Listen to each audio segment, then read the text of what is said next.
We're playing, yes. Good evening, Ruth. Could you identify yourself for this interview? Shall indeed. Ruth Weyl, née Grünfeld. Born 1st of October 1924 in Berlin. Parents' names?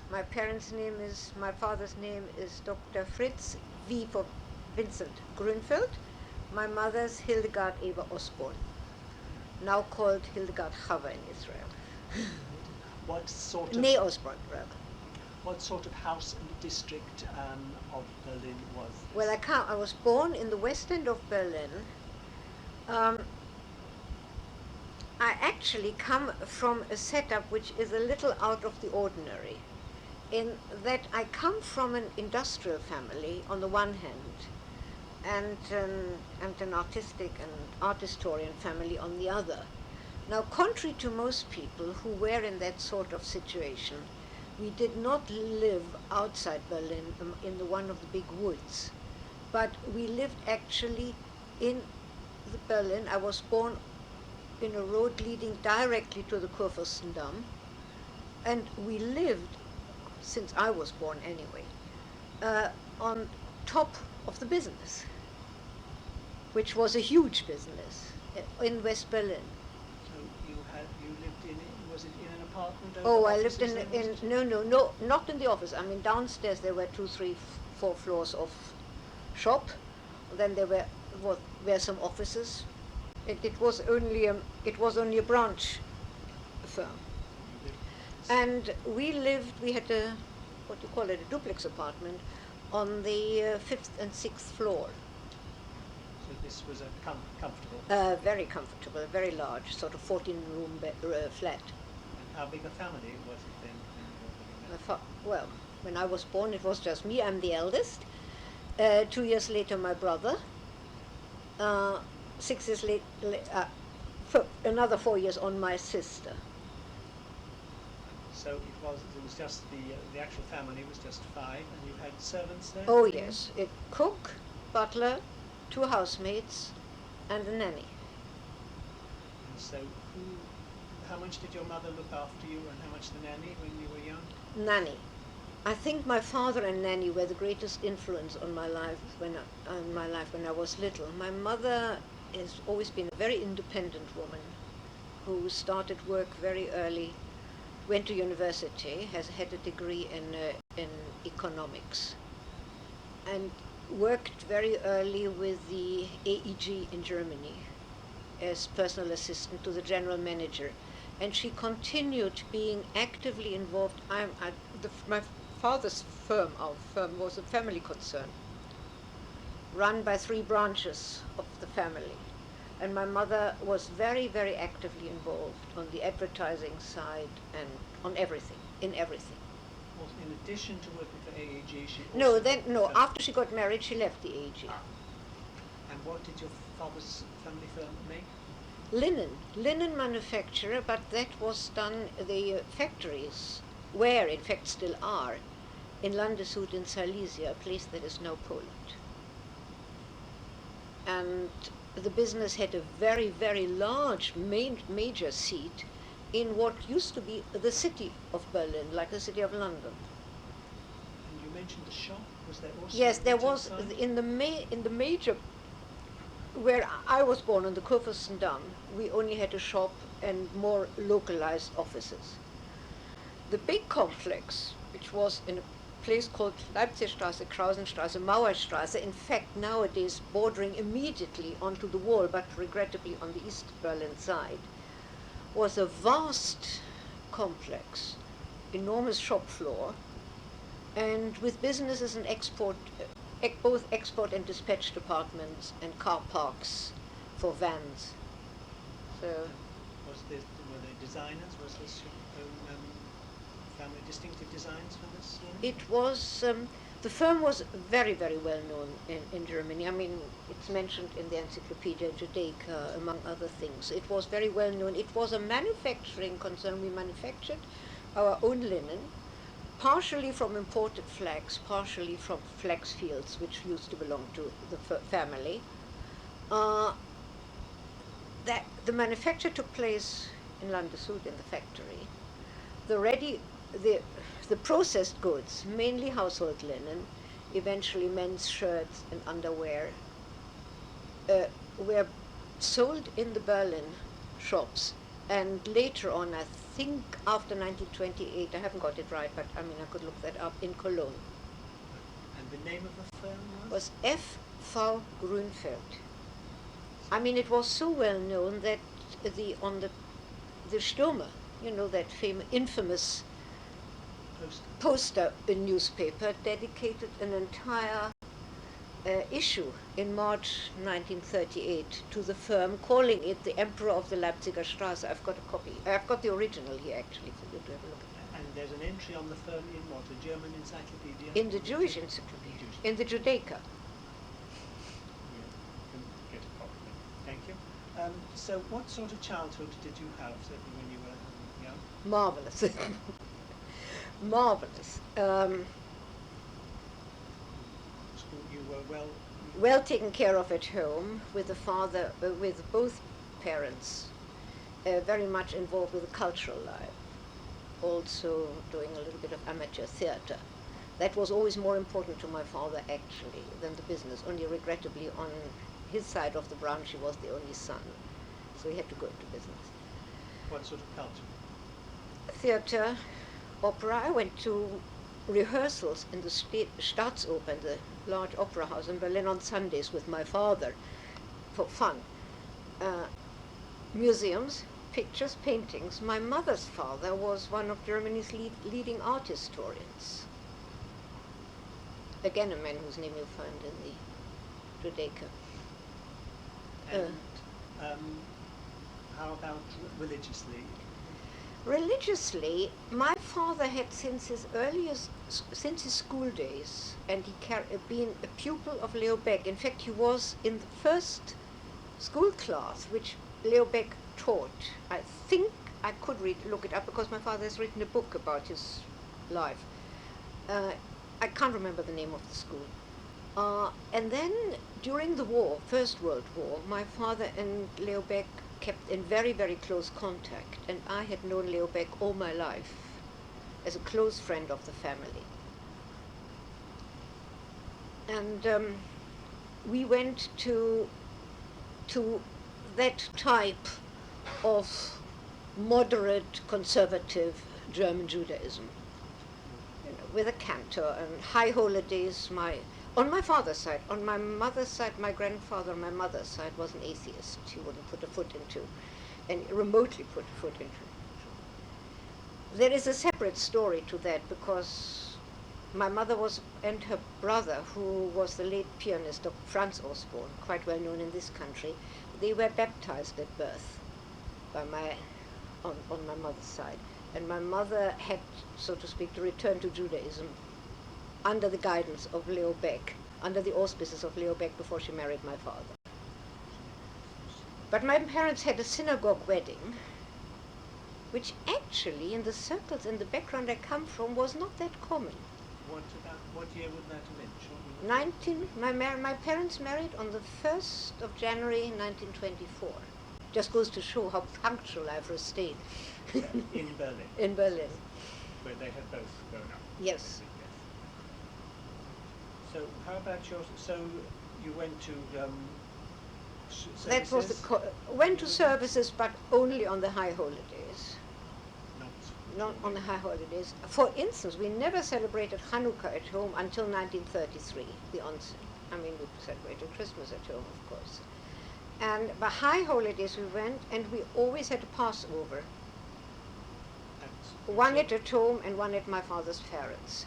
But that was all that was being kept. I mean, no mezuzot or anything. Or Shabbat candles? No way. Again, in our own person, in my parental home, after 1933, when my father, so to speak, decided, right, if we're being treated like Jews, we're going to behave like Jews. Then you started to observe more? Well, only Friday. And then I went to, well, all right, let's jump backwards and forwards, it doesn't matter. I had religious instructions at that time from Rabbi Max Nussbaum, who eventually became together with Dr. Prince, rabbi in the United States, and in fact my rabbi, Dr. Max Nussbaum, was the rabbi of the Reform Temple Israel in Hollywood. But I spent my life actually among liberal Jews, so to speak. I mean, in a German. Reform. Well, I don't know, because I remember from my childhood that the Reform Jews were the sort of people who went to synagogue on a Sunday without hats.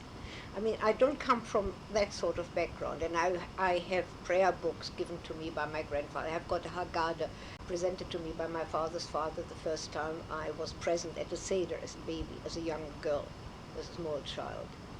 So it was a moderate form of Judaism. What place were women allowed to take part in services?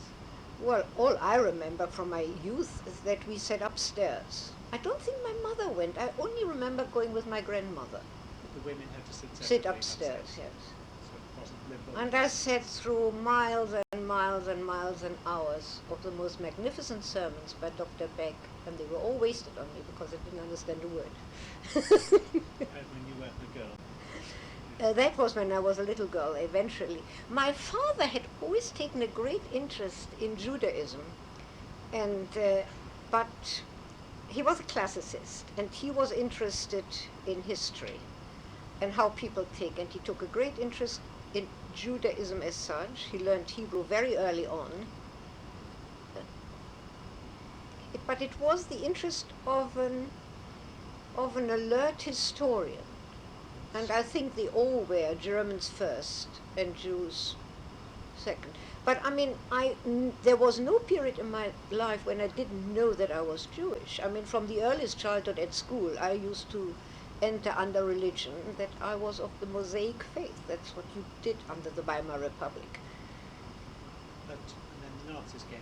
So tell me, what sort of schools did I you go went, to? again, very contrary to what people in our class of society used to do.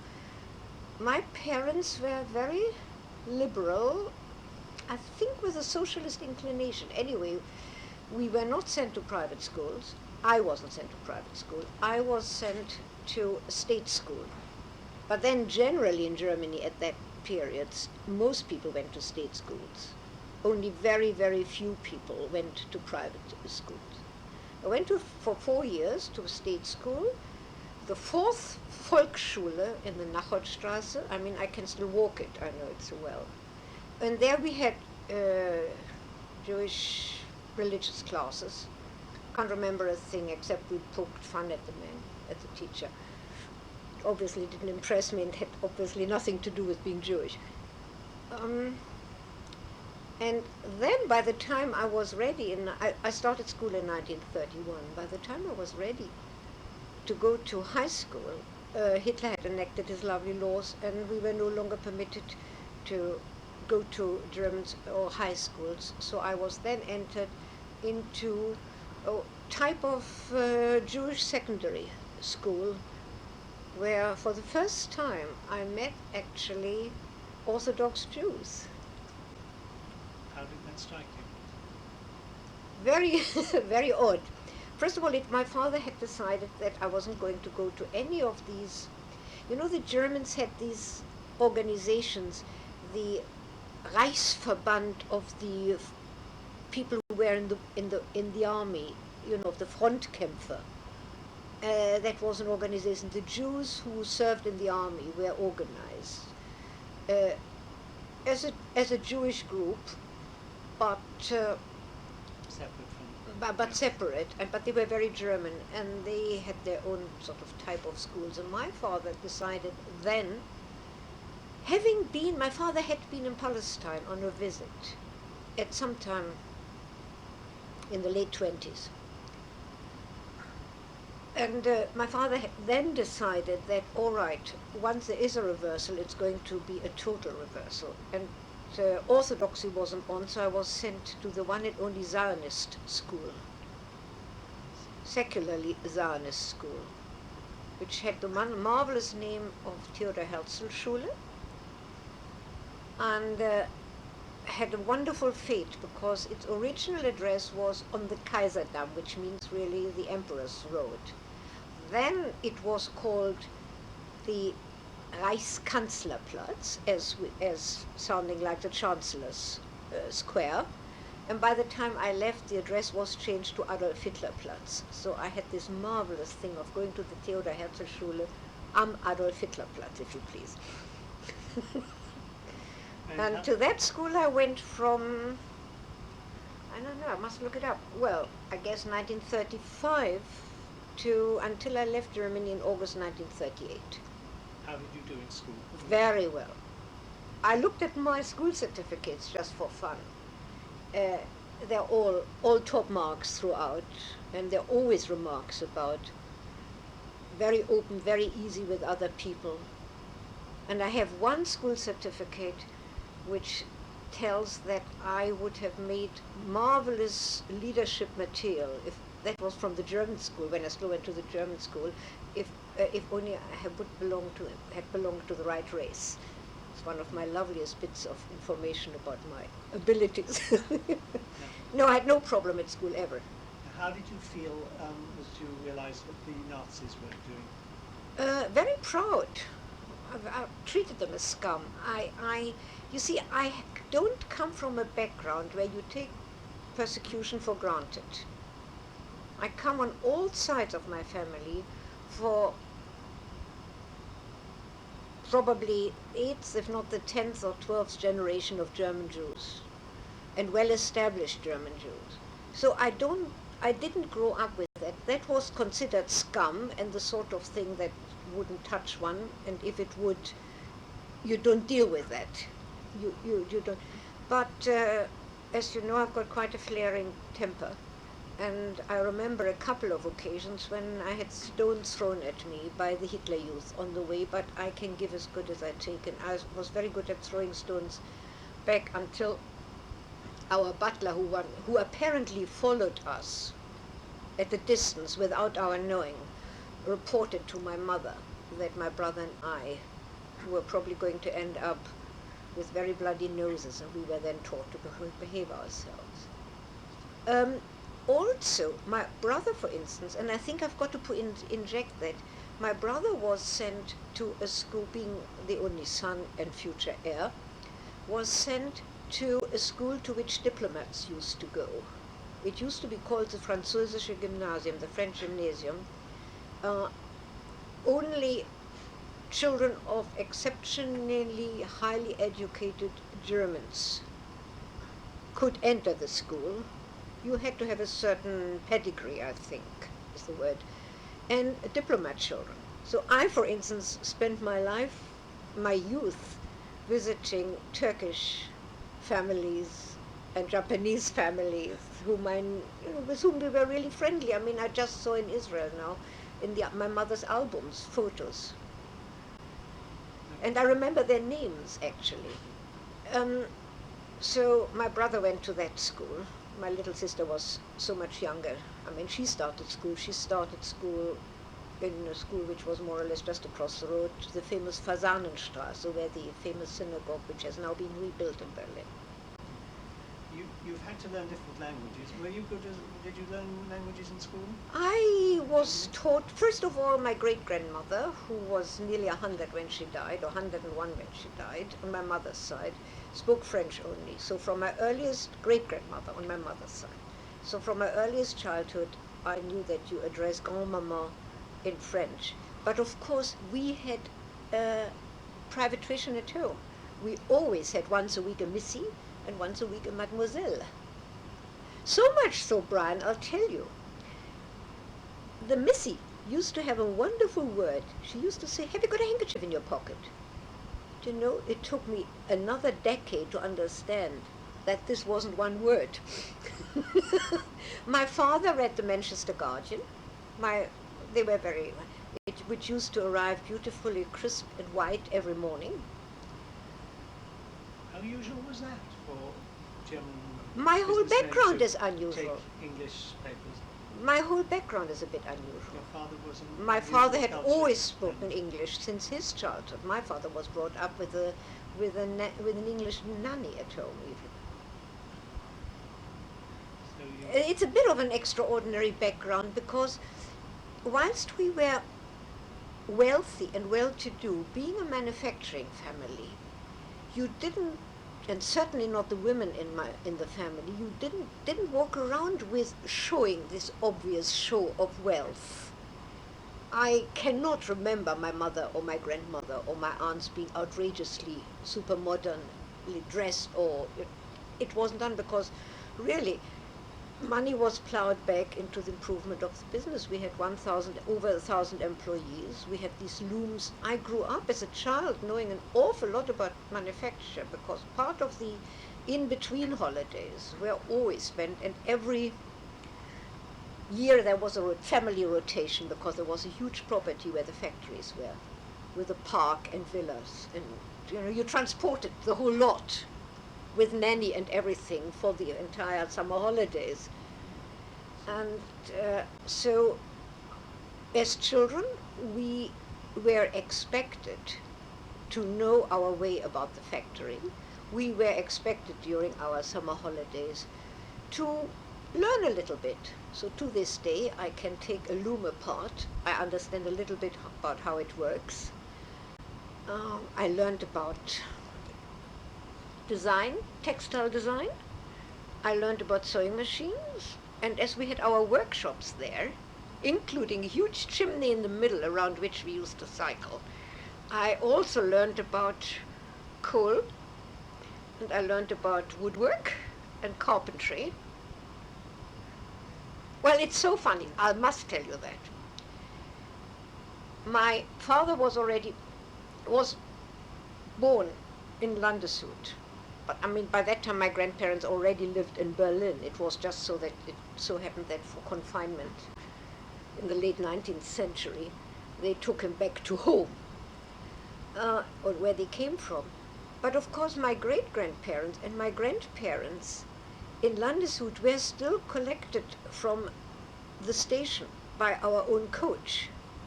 And it was only in my later years, just before we left Germany, that actually the chauffeur came down with my grandmother.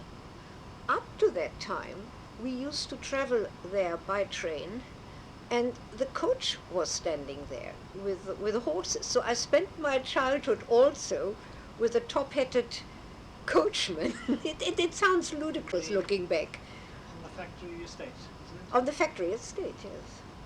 Which is in total existence still, and a friend of my parents has been to Poland and been to visit the place and photographed, I've got it here, photographed the factory, and it looks like it used to look in my childhood. I mean, I can recognize it.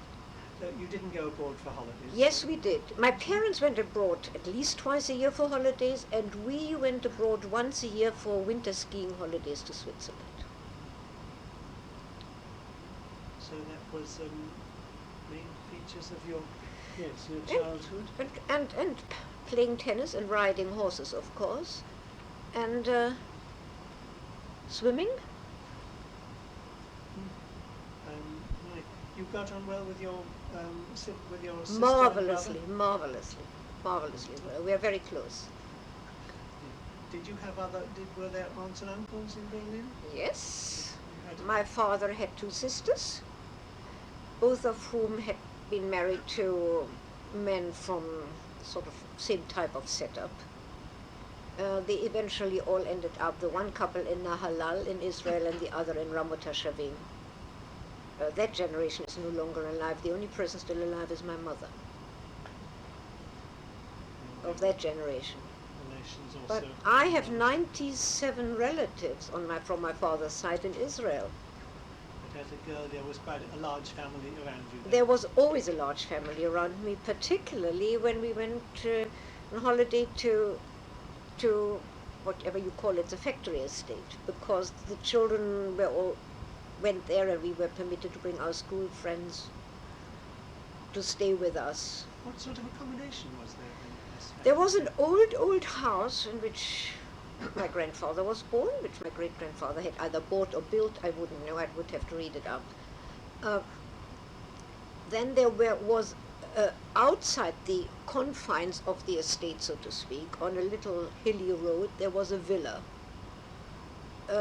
which has 3 floors. Yeah, 3 floors. And well, there was always personnel. Nanny always came with us. There was space for quite a lot. Oh, there was space for lots of people. So you had the, one of the questions we ask is about persecution, anti-Semitism. We know what the Nazis did. What happened to your father's business? Well, the business, it's a very complex and a very long story. Is it Is it in the? It is in the history? No.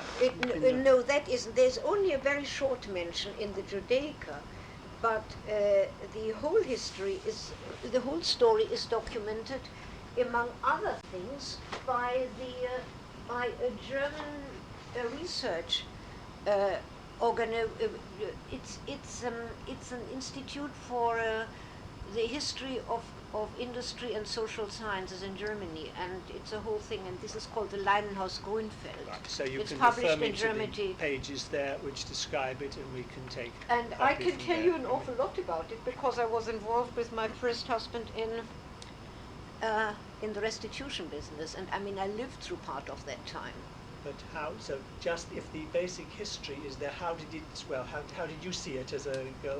Terrible, because I remember the boycott day of the 1st of April 1933, when we children were taken with Nanny to the factory estates,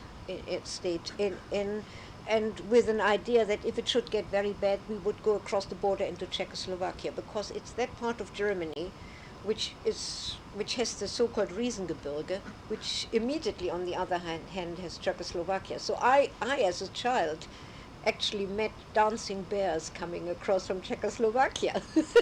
You know, the traveling circus. Rita Louie knows about it. She was very, very thrilled when I told her about that. And eventually there was trouble, because it was a very important industrial concern for the Germans, and also sort of their, how would you call it? Their, also one of those signs how well they behave and all that.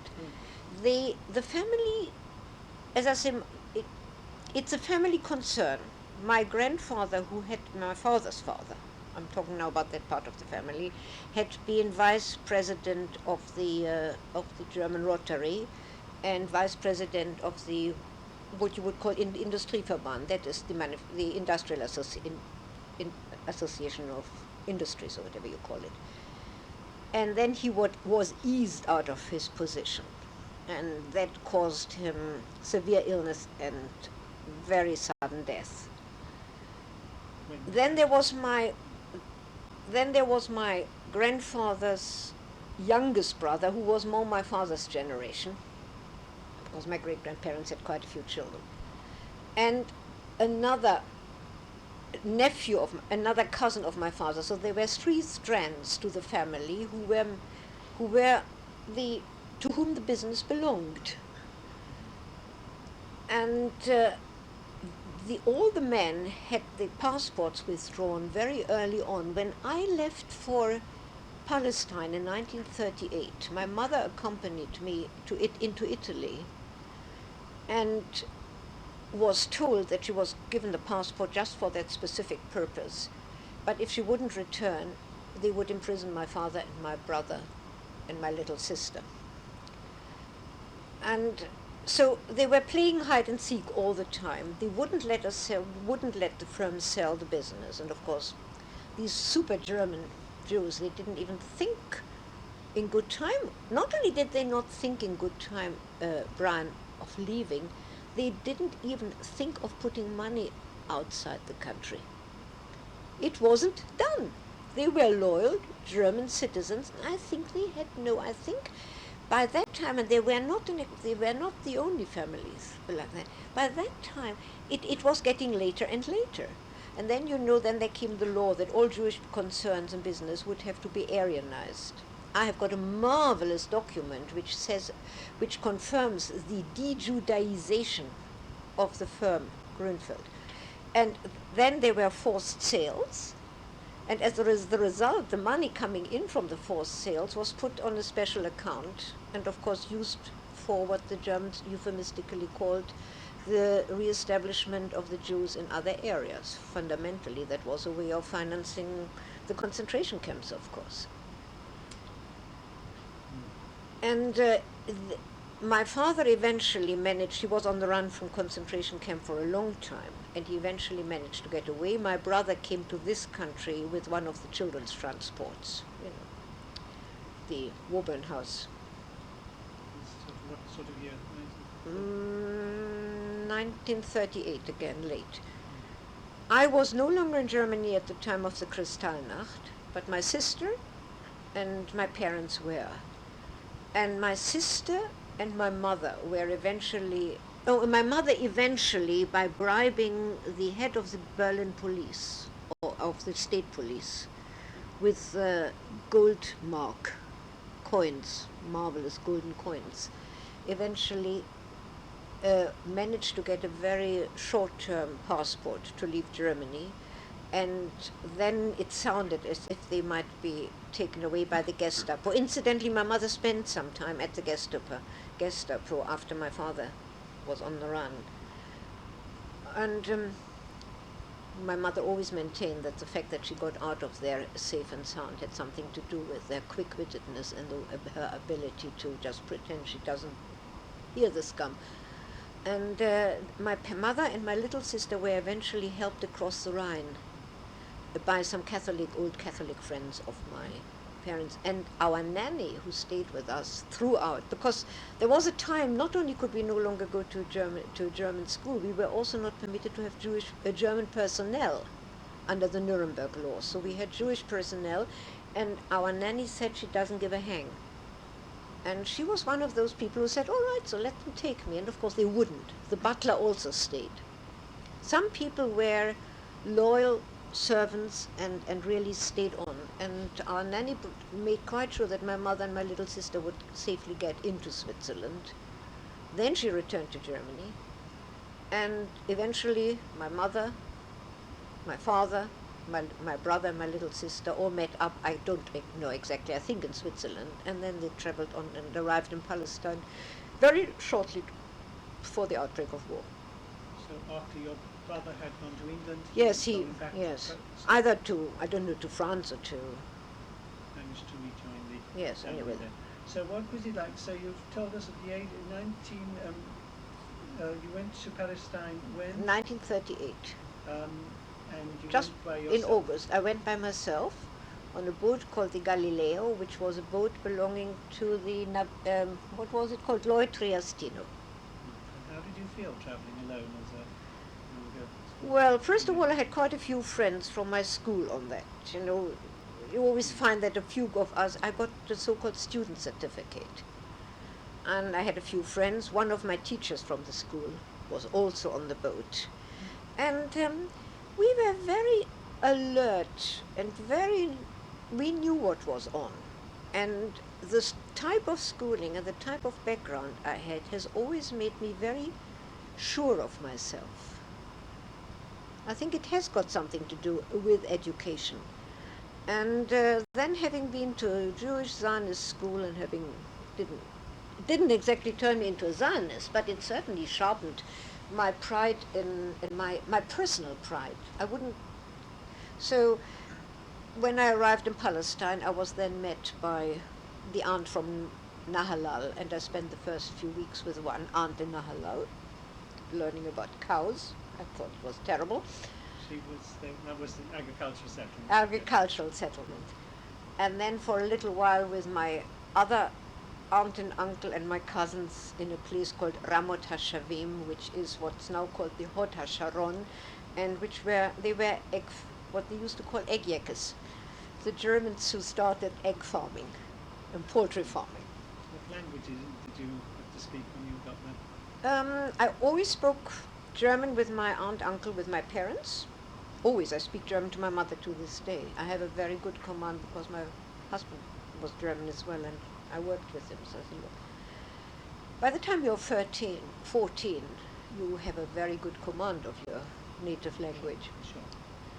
Sure. And I started very soon then speaking Hebrew to my cousins who had already been in Palestine for 3-4 years.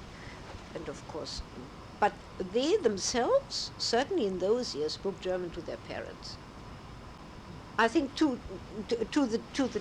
the end, except one of my cousins, because one of my uncle was a very close friend of Buber and a professor in Jerusalem, and those children spoke Hebrew too.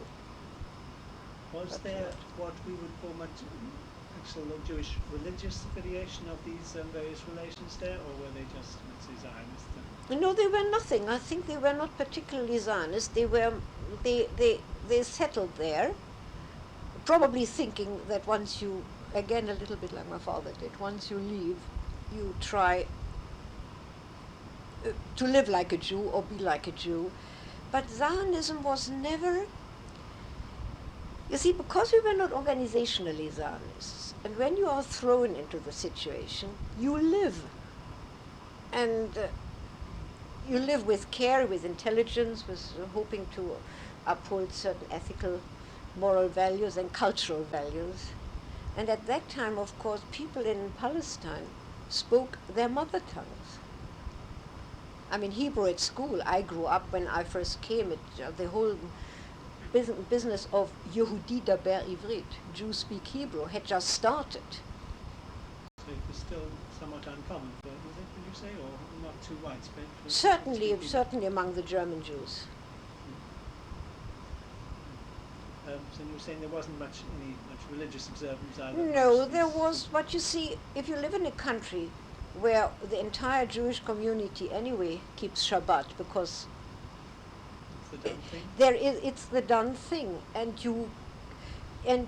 willy-nilly you are being brought into contact with the orthodoxy, whether you go to the market and you find, or whether you are suddenly confronted. I remember my mother's shock when she, for the first time in Haifa, after their arrival, went to a grocer. Now, my mother was used to the grocer, in Berlin on the Kurfürstendamm, something elegant, something good-looking and elegant. And there was suddenly, Eastern grocery shops were run by Eastern European Jews. And the first thing that hit you was the smell of herring and cabbage and a mixture, strange, very, very strange smells, which were very, very alien to that type of Jew. Did you get used to these? Oh, yes. Listen, I was a child and I have a sense of humor, and I thought it was terribly funny. And I picked up quite a bit of Yiddish just by listening, because the language appealed to my sense of humor. But can I come back? You were asking about Orthodox Jews. When I went to this Zionist school, the first day, a boy spoke to me and said, "If you're Ruth Grunfeld, was your mother's name Hilde Osborne?" I said, "Yes." So he said, "Well, my mother's name was Ilse Grant, and she went to school with your mother. I told them about you, and they wouldn't believe that somebody with your background would go to this school." And he said, "But you know," and I offered him part of my breakfast because I had lovely rolls. And he said no, he wasn't permitted because he put his head on his head and he eats kosher. And I was 10 years old and had actually never heard the word. When he continued to spell God in the German, instead of spelling a G-O-T-T, spelling a G''T, we were firm friends forever because he introduced me to things Jewish.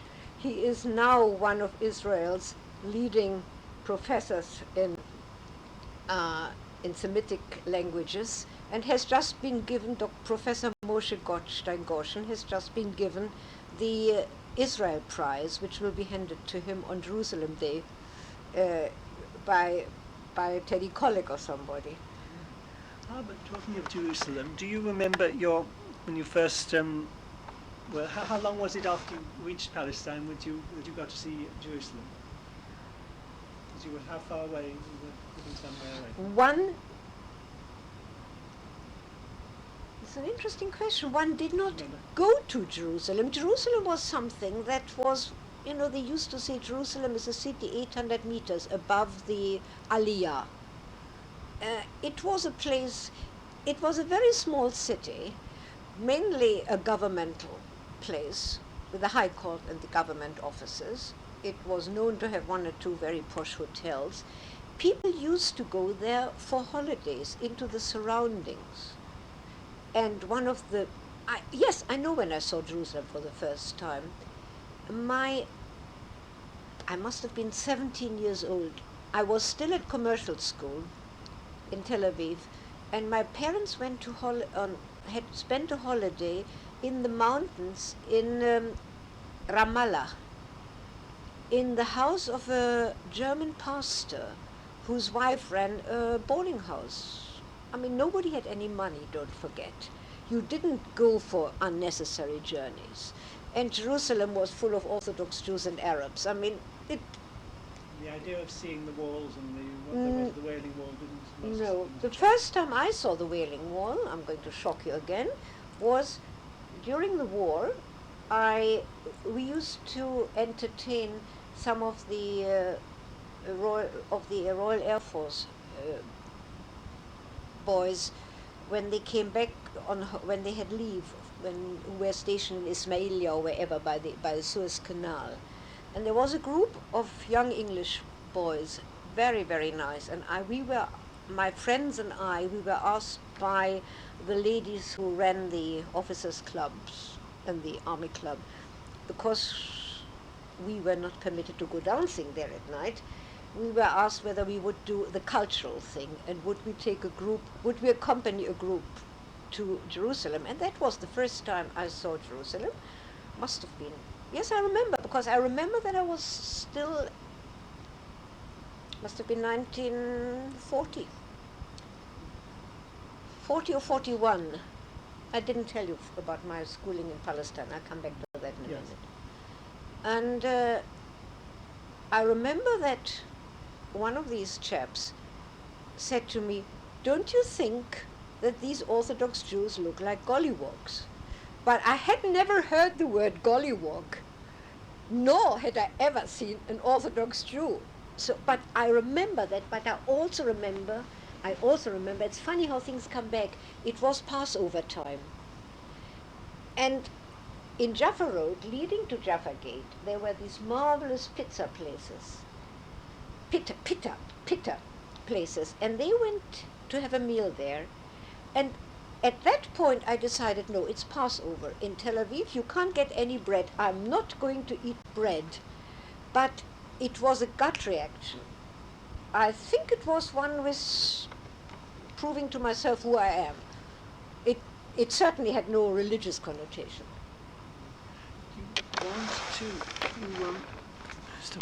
Berlin, your grandparents, you were saying, used on my mother's side, my grandfather was one of Germany's leading art historians, a man by the name of Dr. Max Osborn, who wrote very important books.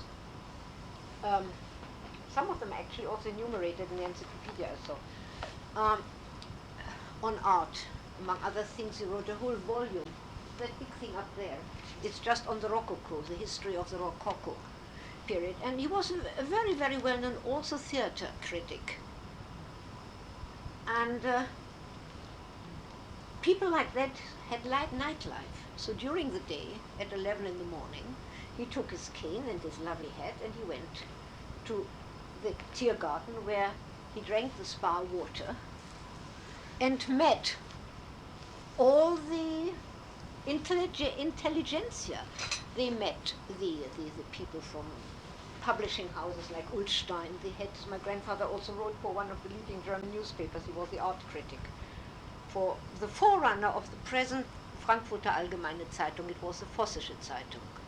And of course the proprietors of these newspapers were Jews, albeit baptized Jews, but I mean they were Jews.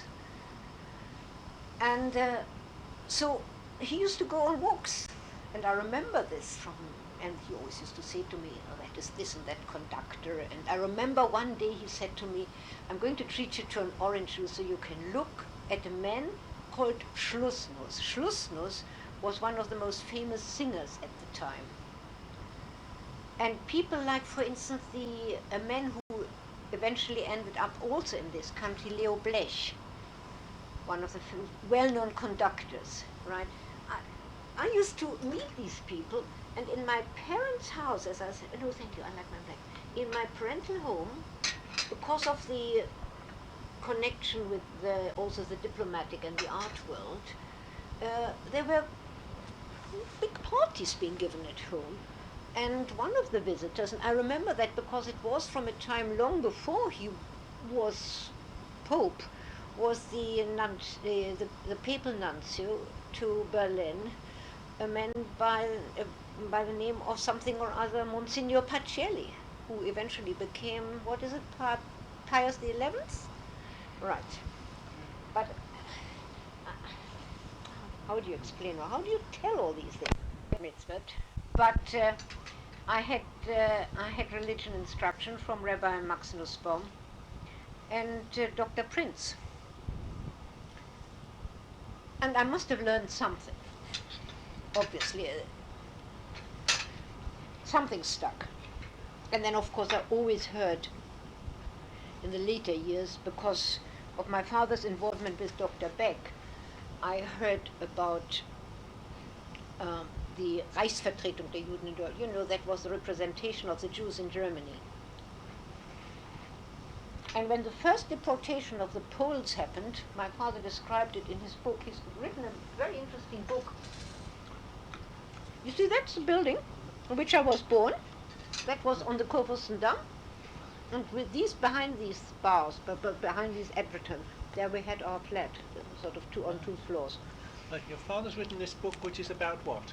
It's interesting. It says, it's a play on German word, heimgesucht, heimgefunden. It really means persecuted and found my way home. But the persecution is the period in Germany, and the way home is his life in Palestine and Israel. So it's biographical, autobiographical. Autobiographical, but he writes there, among other things, he copies a few letters by Beck, and he writes, among other things, how he was with Leo Beck Friday evening.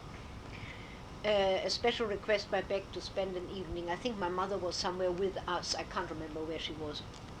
And my father spent Friday night with Dr. Beck when he was told, when the news came through of the first Polish deportation of Polish Jews. And my father describes that in his book. So, you see, this awareness and the sense of caring, and never a sense of personal fear or flight. We did have one or two Gestapo searches in the flat when I was a child.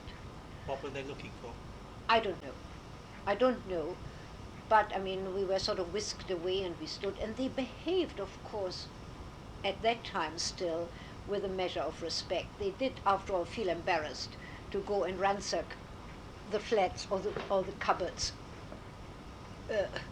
of people with that sort of standing. I mean, and they also did not send their worst people in those days. You know, you find stories like that also from well-known doctors. You know, there was, and of course I must say and admit in shame, really, in retrospect in shame, but the sort of background I come from, the sort of Jews my parents and people surrounding them were, they looked down upon Eastern Jewry. I mean, the people who, let's say the chief rabbi who was born in Berlin, but on the wrong side of the tracks, right? Eastern European Jews who had come there and all lived together in something which looked, even then, very much like the East End here. We were not taken near it. I mean, it just was not on. You didn't have anything. They were not the same people. They may have been Jews and they may have celebrated Rosh Hashanah and Yom Kippur, but there was no sense of connection. That sense of connection was strongly developed in me during my years in Palestine. So this is right. From your mother's account. This is from my mother's. Now she writes here, the times under Emperor William II, and my grandfather, I must insert here, was attached during the war to the headquarters of the Crown Prince as war reporter. Now my mother writes that under the times under Emperor William II were the times of a sort of decent anti-Semitism. In my parents' home, nobody knew or was interested in knowing if one of the hundreds of artists and scientists who came and went were Jew or Christian. But there was one thing that had happened to my father, as being my grandfather, when he was just going to be married and wanted to become lecturer of art of art history at the University of Hanover. The university acknowledged, of course, his application, but asked whether he couldn't get rid of a little, and they really used the word, a little imbalance by producing his baptismal certificate so that they could replace in his curriculum the word under religion, the word Jew, by Christian. My grandfather did not, but my mother writes it changed all his life, because not only did he have to delay his marriage, but also instead of a university career, he became an art critic. But at that time he swore that if he would ever have a son, he would not let him have this tumblestone mosaic religion. So when my brother was born in 1903, my mother was born in 1897, so they didn't do anything to her. But when my uncle was born, Franz Osborne, the later pianist, in 1903, they were both baptized. And then my mother writes, I got rid of my being a Christian before my marriage. But that must have been, yes, it says when my grandparents got married. So when my mother was born in 1897, so that must have been sometime around the 1890s. Well, can we continue with your life in Palestine? Yes. Now, having jumped back to some of your grandparents. You want to know what I did when I went to? We got to your first visit to Jerusalem, but now going back to how did you find, how was the reunion with your parents? Well, don't you want to know? I had a much more traumatic experience to start with. As a thing, to start with, because when I came on a student certificate, which meant that I was registered, I had to go to school, and I went to a to this day, very well-known school in Haifa, run by a Dr. Biram. It's called the Biram School. And I lived in a boarding house belonging to the school. I didn't take to that very much. I was surrounded in that school, by a lot of American Jewish girls and boys, and very, very few German Jews, except that one of my cousins was there, and he took very good care of me. And when we went to school, I didn't like the atmosphere. I didn't take to it, mainly because he was a very right-wing Herut member, Dr. Biram, a close friend of Jabotinsky. And he started during the break. There were military exercises in the courtyard. And on day 2, you see, people don't change. I went up to him and I said, I'm not doing that. I've just come away from that. I'm not going to do that. He also, unfortunately, had a very heavy German Saxon accent in his Hebrew, which made me giggle, so we didn't part the best of friends. When my parents eventually arrived, just before the outbreak of war, and decided that they would have to move to Tel Aviv if they want to make any form of sort of living, I left the school. By that time, I had had 8 years of schooling in Germany and sort of an odd year in Haifa. And it was decided that there just wasn't enough money to send 3 children to school, so my brother and my sister went to school, and I went to a commercial school, where again I had a very gentle way of making quite sure that I would not learn stenography, shorthand, or typewriting, because I wasn't going to become a typist. Well, life isn't like that. When I left that school, I found a job. On the day I left school, I found a job with the Canadian Sun Life Insurance, and I stuck that for a fortnight, and after a fortnight I decided small print and boring lettering is not my forte. My father had heard that somebody often was looking for a secretary in the Export Institute of the Jewish Agency, called the Foreign Trade Institute, which was under the head at the time was Moshe Chertok, later Charette, who changed his name to Charette. And I worked there, and my French and my English, and by then my improved Hebrew and certainly my German came in very handy. And I had a fascinating time because I met Arabs from all the surrounding countries. And I was involved in camel transports down to the Allenbury Bridge to help hand supplies over, boots or shirts that were being exported by the Jewish manufacturers to the British Army. I also learned an awful lot about the Free French Army and the corruption of the Lebanese intermediaries. I had an absolutely fascinating time until I got married in 1944. But from 1941 to 1944, I worked there, and I went to evening classes in the British Institute, which is one of those organizations run by the British Council. And to improve my awful accent, I went to poetry classes run by Edwin Samuel in Tel Aviv. And then I met my husband, and then I moved to Jerusalem and got married. How do you tell us something about your husband? Anna, let me first tell you that my father got involved, it must have been 1942, in the establishment of a liberal synagogue in Tel Aviv, which was called, I think, Beit Israel. Because I discovered yesterday, or I knew that, but I had rediscovered that the rabbi who married me, a man called Dr. Meir Rosenberg, was a rabbi of the Beit Yisrael congregation in Tel Aviv. And he participated in the first International Council of Christian and Jews conference here in this country in Oxford, 1946. I'd really checked on his credentials. That's why I looked for them. And my father went to synagogue there, my mother never, and I on Rosh Hashanah and Yom Kippur, and I can tell you that as long as I was a child, yes, my father always fasted on Yom Kippur. And from my earliest memories, probably I must have been 11 or 12, I guess, we walked to the synagogue, Rosh Hashanah and Yom Kippur, and we didn't eat, and we fasted. And I fasted steadfastly with my father in Palestine until the last Yom Kippur before I got married. I got married 2 days after Yom Kippur in Tel Aviv, and that was the last time I fasted for Yom Kippur.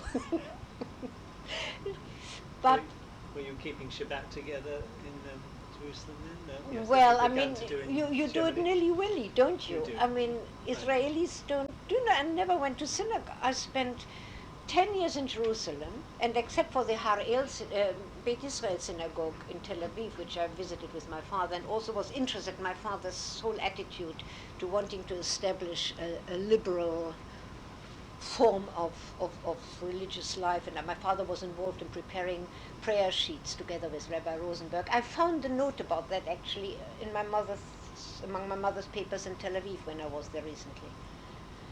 Otherwise you didn't have much to No, not much to do. I've never been to a synagogue in 10 years that I lived in Jerusalem. Except on Yom Kippur? No, you only on the Yom Kippur before I got married in 1944. But I lived in Jerusalem from 1944 till 1955. I never put a foot into a synagogue, nor did any of my friends, actually. You know, in Israel, there was no need. Shabbat was Shabbat. And so you got to the point you got married. Tell something. How did you meet your husband? What was he? it's another interesting story. You see, I worked so hard in this Foreign Trade Institute that I got a 13th month's salary, which the Jewish agency, always being broke, never paid. And then one day, in 1943, they suddenly had some windfall, and I got 3 years back pay of 13th salary. Whereupon I spent that money on renting a horse and riding for a fortnight. Unfortunately, at that occasion, I caught some nasty disease some skin disease of the horse. And at that time, there was an international industrial fair in Smyrna, in Izmir, in Turkey. And my boss left me in control of the office, so I didn't yield to feeling lousy. But as soon as he came back, he dispatched me on holiday to Jerusalem.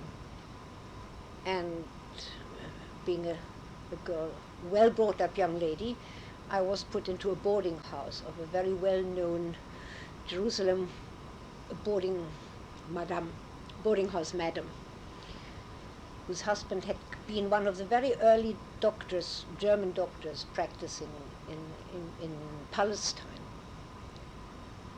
And I met a man talking politics, and I didn't agree with him. Not at all. And I piped up. And I was most impressed by the way he argued. And I went back home and I said to my parents, I met a very interesting elderly lawyer today. It's the sort of man I'm going to marry one day. Well, in the end, he married me. So your parents, you said also, you were on this convalescent holiday? No, I was on my own. When I came back to Tel Aviv, I told yes. my parents that I had met this interesting man, but that's the sort of man I'm going to marry one day. Yeah. I mean, I was individualistic, and I didn't agree, but I liked it. So you kept up the contact until... Well, he apparently must have thought likewise. He was very much older than myself. He was 16 years my senior. He had already been a lawyer in Germany. And he was a very active lawyer he always had this thing about defending the underdog, the disabled, the disadvantaged. So despite the fact that he was not in favor of illegal immigration, he defended illegal immigrants when they were caught by the Palestine government. He defended German spouses of Jewish partners who had left Germany to be with their partners and whom the British government was trying to expel to the Seychelles, and was involved. When I met him, he had just been involved with the Patria, reclaiming from the government damages so that these people would get some money for the lost suitcases, that which was scuttled by the Palmach or Haganah at the time. And what was his first name? Richard, Dr. Richard Weyl. No, Richard Joshua Weyl, if you want to be precise. Doctor of law. A doctor of law. Yes. And how did the fact that he was 16 years older didn't bother you? Yes. No. No. No. You obviously got on. He had the great advantage of being more intelligent than most of... Well, at least he always had an answer to all my questions, let's put it like that. So where did you were married, you said 1944? We were married 1944. And where did you 29th of September 1944. I was married in Tel Aviv, in the house of Rabbi Rosenberg. We had our chuppah, but under the mandate, personal status came under the religious community to which you belonged.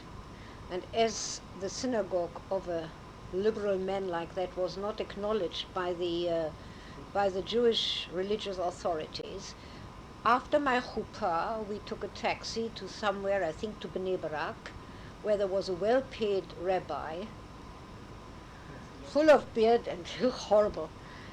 And my poor husband had to repeat the formula, and only then did I have an official signed documents and an accredited ketubah. And what sort of home did you set up then? A non-home. We were all as poor as church mice. I mean, there were very, very, very few people. There were those people in Palestine who had been there, the so-called old Yishuv. But immigrants, unless they came early enough to bring some money with them, had nothing. My husband worked as a lawyer in Jerusalem. He had a bachelor flat made out of the garage in a very famous landmark in Jerusalem, the windmill, not the Montefiore windmill, but the Mendelssohn windmill, the other windmill opposite the Terra Santa in the Rehov Ramban, was had a sort of garage attached to it, and that garage was his bachelor flat, and it had a little outside loo with a basin and a shower, which was cold in winter because of one used to have water tanks outside in Palestine in those days. So in winter the water was cold, and in summer it was boiling hot. And I had to heat water on a gas cooker. And I used the sink for washing dishes and everything. And it was a sort of one-room flat. And we stayed in there until after the bombing of the King David Hotel and General Barker's decision that he was going to hit the Yishuv where it hurts it most by its pockets and threw us all out of Rehavia into alternative accommodation with some Arabs. But my husband had an office in Jerusalem, of course, and I worked with him. Had 2 jobs when I first got married. I worked with the publisher, then only bookseller, not yet publisher, Steimatsky. Actually, it's a miracle that the work I did there didn't kill my joy for books forever. It was dusty, horrible, and he was a terrible man, and I don't know, it was awful. But I also worked for my husband, and did his typing. And then we lived in alternative Arab accommodation. And then one day, as I told you the other day, we found a notice on the door. We were in Baka'a, Dr. Weyl, you are in a danger case. So we decided, wow. We picked up and we went, and looking back, we found burning buses on the road. So it was a good idea we did. And then we found refuge with some friends who lived in the street outside the special zone in Rehavia, and who took us in. And then there was, I think I was still in Baka'a at the time of the decision of the United Nations. Yes, obviously, yes, because the trouble started after the United Nations in '47, and then we bought a flat of the chief clerk of the Supreme Court, an Christian Arab by the name of Elias, who wanted to go back to his family in Beirut. And one of the most horrifying experiences, and I've been thinking about it often in the last few days, was when we inspected this man's flat in the road in what was then Talbiya, just across the road from where the president's residence is nowadays. And he had given us permission to go and inspect the flat. We walked in. It was a very typical Arab house. That is to say, you walk in, there is a long corridor, there's one room on the front room, then there is a huge kitchen come living room in the middle, and then there is another room at the end. And we walked into this huge kitchen come living room, and his mother and his wife were crouched in a corner on a settee, terrified. I mean, as far as they were concerned, they were probably sure that my husband and I were going to murder them. It has left me with an unforgettable sense of shame of what impression one can make on a frightened minority or frightened people in that sort of situation of stress. This was 47? That must have been in the winter 47, 48. Yes, 47. Why should Christian Arabs have been so afraid of Jews? Because the propaganda of some Zionists. By Zionists, and certainly the right wing, and as you may have read recently, as now has been found by some research by this man who's written this book about the birth of the state of Israel, it was to a certain extent Zionist policy to frighten them enough so that they would leave voluntarily. So no, they were terrified. That was after Deir Yassin, and after murderous slogans were carried around Jerusalem. So you got this flat in Jerusalem. You got this flat Did in you have Jerusalem. any children yet? No. Then we lived through the siege of Jerusalem, which was, as wartime situations always go, a very horrible experience. How long was that siege? I can't remember how long it lasted, but however length it lasted, we'll have to look it up in history. Right. In the Were you feel close to starvation, were you? Yes, we had no water and no food. but we had a little garden, and we had, what do you call them? Holyoke? Is it? Yes, flowers. plants with the big flowers on top, Yes. right. Well, you can eat the leaves. They make marvelous spinach, very healthy. And we had white beans, and once a week we got sardines. I had sworn after the siege of Jerusalem that I would never in my life eat sardines again, and I only really eat them when it so happened that I'm invited and they put sardines on a sandwich. So Um, the siege finished. Then siege finished, but then we were under the government of the governor of Jerusalem, Dr. Dov Yosef, and we were not permitted to leave Jerusalem. You could not leave Jerusalem unless you had a permit. My husband had been asked to leave to come to Tel Aviv to replace somebody in a law office in Tel Aviv, but I wasn't given leave, and I stayed on. And then I was asked by one of my former bosses, a man by the name of South African, by the name of Herzl Zuckerman, whether I wouldn't join him in the Foreign Trade Institute for ongoing work, because he couldn't find anybody who knew enough to Was help. your previous job? That was my pre-marriage job. Yes. And we had stayed in contact. And I couldn't get an official permit to leave. So, and mind you, that was the Jewish agency, a Jewish agency organization. They arranged for some fake papers for me, and I was supposed to dress in khaki and pretend I'm a soldier, and to walk with no luggage by a place called Schneller in Jerusalem, and down the side of a little mountain, and pick up a convoy there, and there would be somebody in the convoy to pick me up and take me to Tel Aviv. I mean, it was illegal, totally illegal. And if I would have been caught, well, they wouldn't have killed me, but it might have been a little awkward. They might have confiscated the flat then. During that period, our absence, I had made arrangements with some refugees from East Jerusalem, Jews whom we knew quite well, to stay in our flat whilst we were in Tel Aviv. And that was the unfortunate occasion where one of the convoys was very badly attacked in Bab el Wad, so I spent a couple of hours under a truck, and it's not one of my favorite memories. But when you are young and you live from day to day, you don't see the horror of things. I mean, all right, I lived during the siege of Jerusalem, for instance.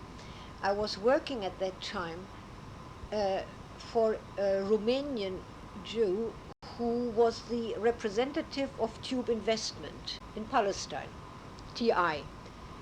But he had been in cahoots with some British army officers and store, whatever these people were called, who kept stores. Oh, the sort of people who made sure that the Jews had weapons and the black market had goods, right? And so they arranged for him to get to leave with the British troops. He left, and he left me in charge of that office. And being a Yekete, I, of course, bombardment or no bombardment, I thought I would close it.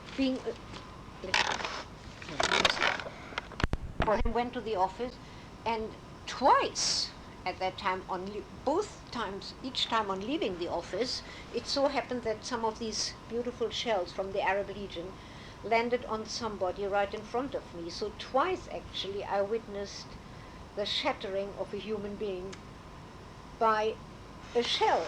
And then you have a bit of a briefcase or a scattered bicycle and a bit of an arm there and so on.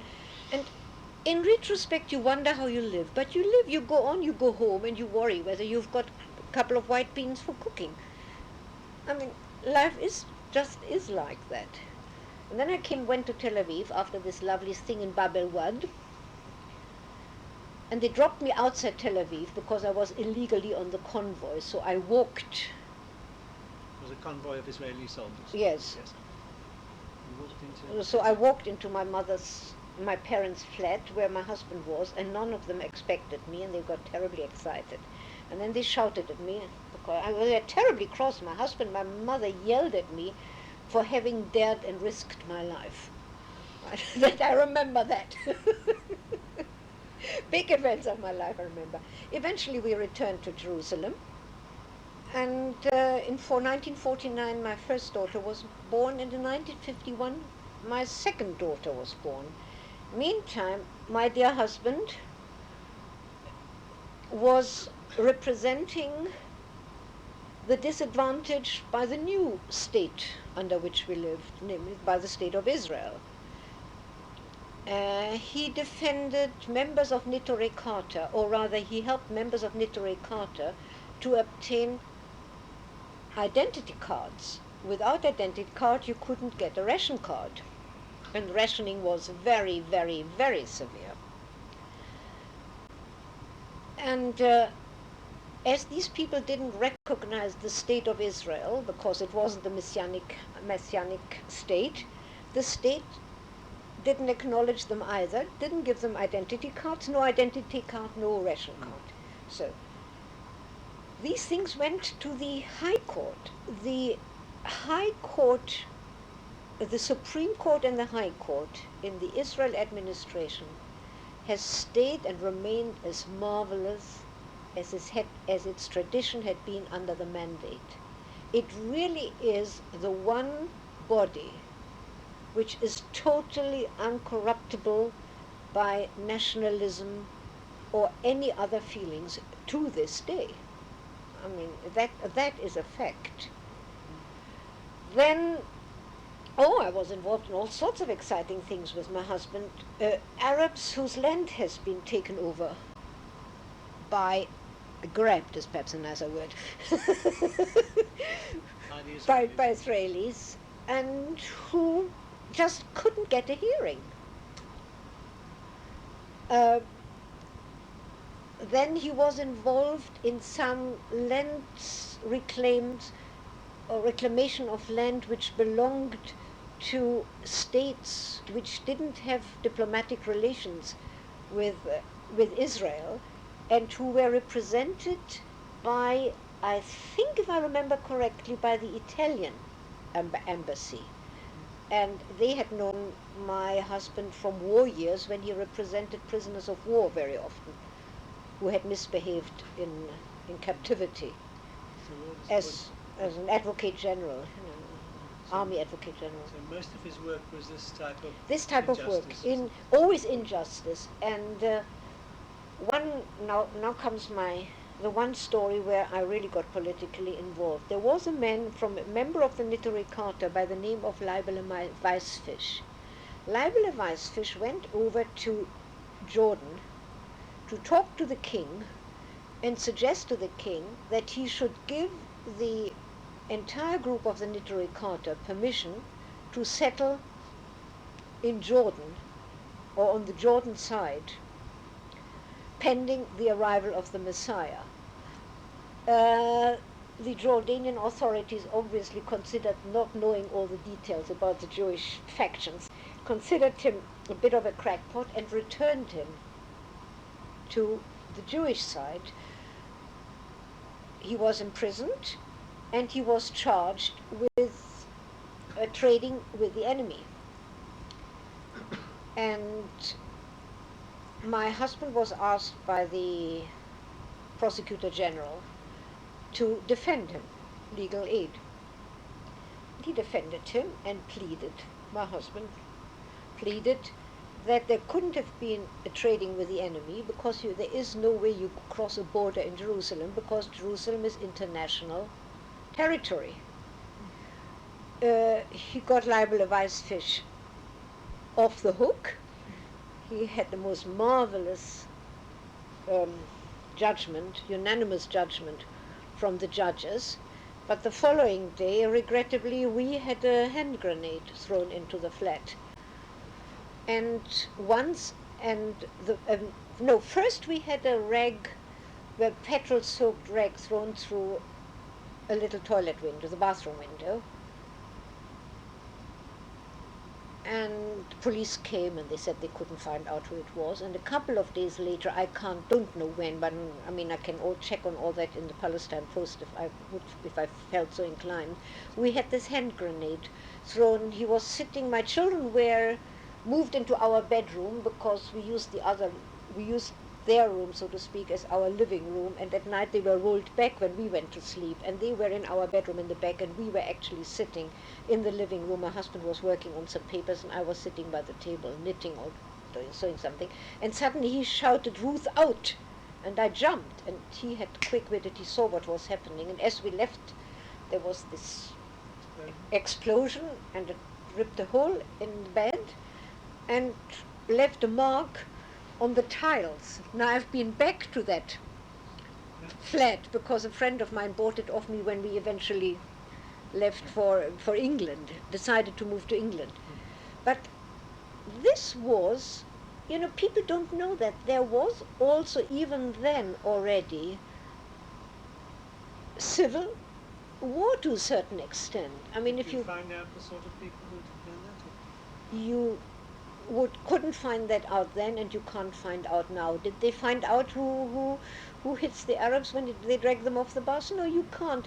Also because there is, I think, always sort of a connivance, and at least of silence. But this was intended to kill you, her husband, wasn't it? Well, it was probably, I guess it was intended to kill him. But I mean, there was no doubt. People in the know and colleagues who were involved with the movements told my husband afterward that they were quite sure it was the Lehi, not the Etzel, but the Lehi. But I mean, they always had somebody who did these jobs. Extremist. Yes. But did he continue? He continued in 1950. That must have been, both children were alive already, so it must have been and it was summer. So I think it must have been in May 51, because my younger daughter was born in January. It must have been May or June 51.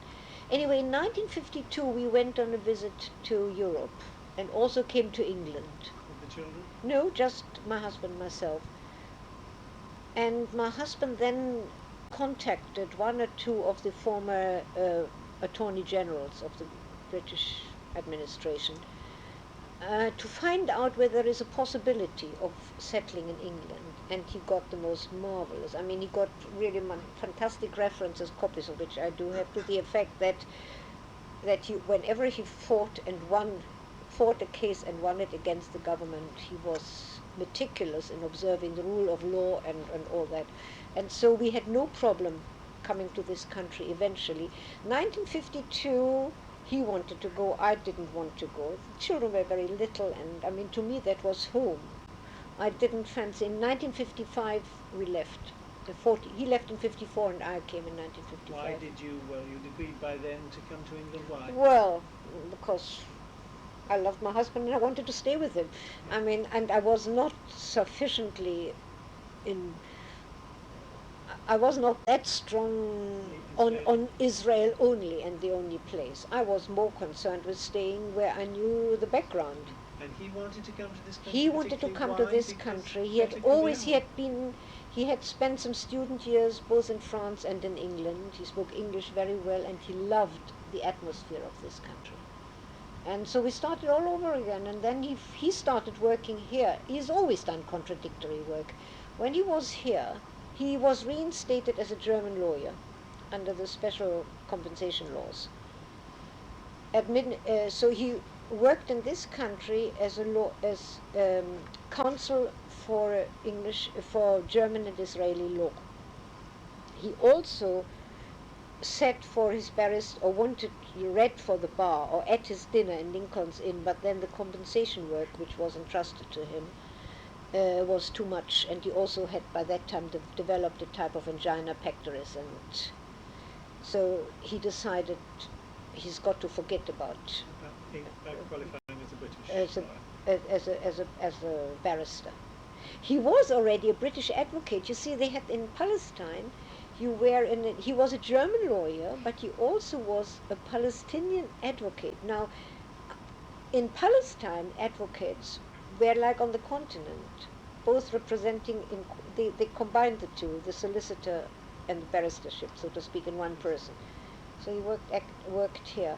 And then he got himself involved with fighting or finding out, seeking out former Nazis among the judiciary, particularly the judiciary sitting in compensation cases, because there were quite a few German judges in Germany who found a marvelous alibi by crawling into the compensation courts.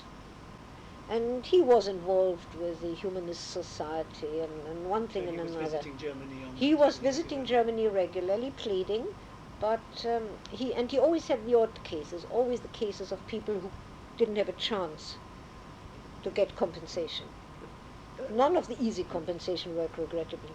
But work in attacking, might say, for German judges, did he get paid for that, or did he just do that? No, he did that because he was an idealist, yeah, and he so thought the world has to be a proper world. But that was his own time. The funny thing is, he always said to me, if only I would have time, there is one man I would love to meet and have a word with, that is the Reverend Simpson of the Council of Christians and Jews, and he kept all after his death. I found lots, you always used to cut out things from newspapers, and I had a whole folder of things about James Parks and the Council of Christian Jews, and I threw all that away after he died.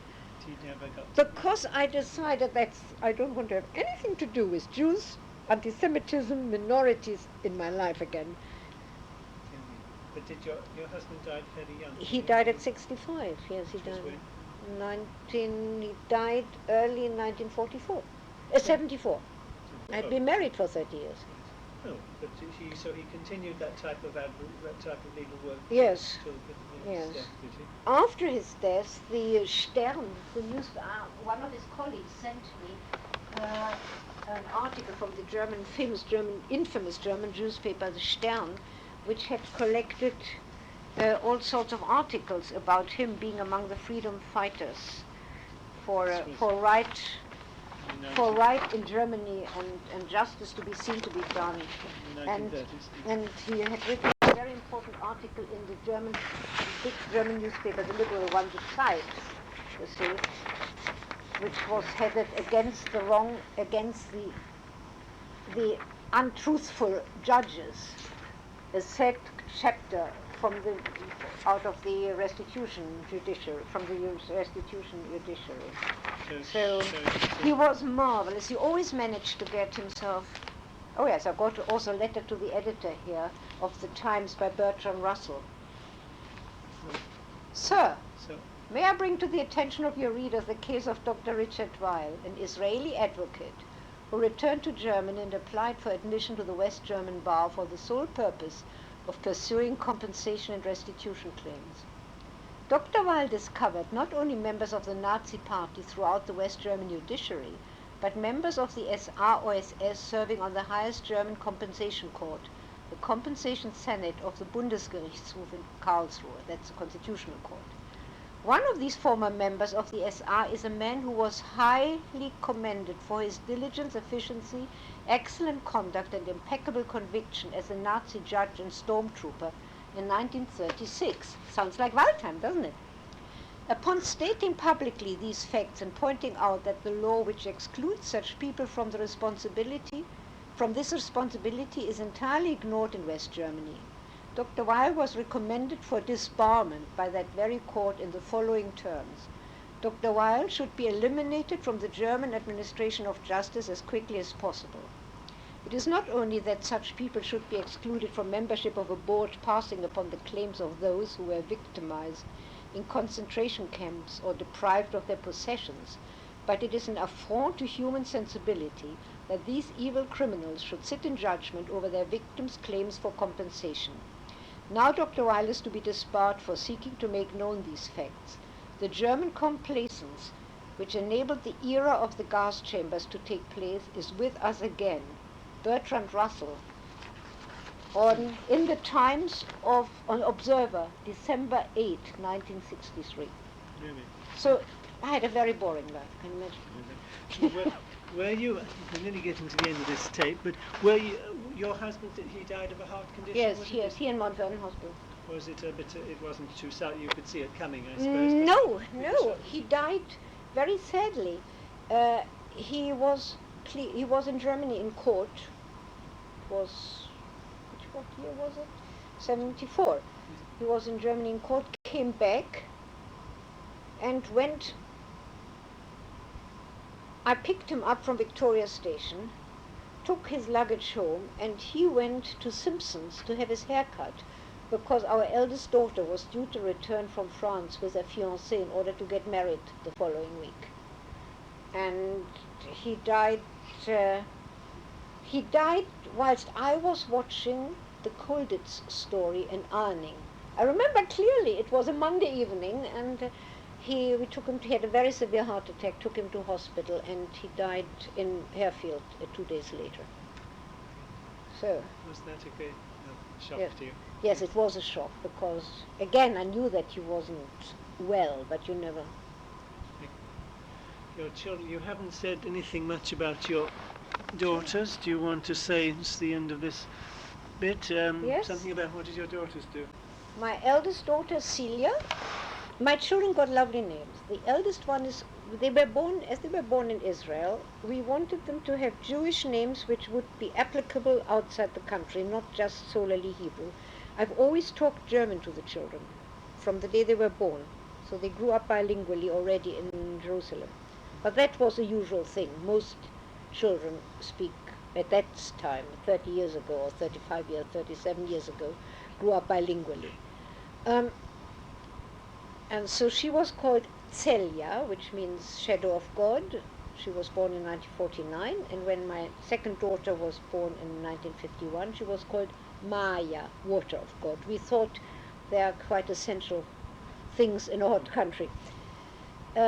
Celia they went to school in Northwood, in Pinner Road, primary school, Pinner Road, and then St. Mary's Grammar School, which is now Hayden School, with a marvelous headmistress. Both went to university. Celia became a teacher,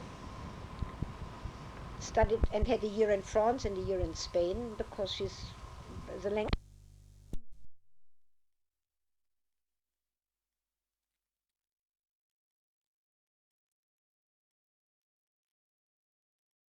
You came When to we came to Northwood for these reasons. practical reasons, and we didn't know an awful lot about life in this country, really. And I've always felt like taken to England like a duck to water. I just love living in this country.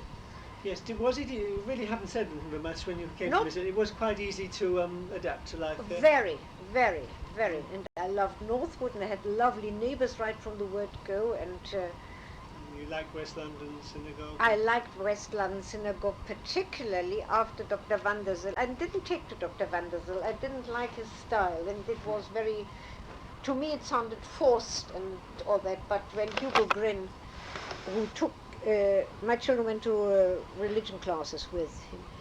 Now, did you play much any other no, active part in West no, London? I just want to tell you, after we came here from having lived in Israel, greater part of my life then, I decided I want to keep some framework of Jewishness for the children. And I had Friday night candles, and I kept all the holidays, and I took the children to synagogue. But it was also a bit of a drag taking them all the way to West London. Was your husband taking much part in No, this? he did not object. He himself had actually come from a home where his grandparents were still quite observant. I mean, they were the sort of very observant, long-established Rhenish Jews. My husband came from a long, long line of Rhenish Jews. I must say, on both my families, on my husband's families, they can go back knowingly some 7 or 8 and 10 generations. In my family, we worked out the other day, I can also go back 10 generations into German. I mean, I'm the 10th, my children are the 10th generation, so to speak. So I'm the 9th generation, and that's it.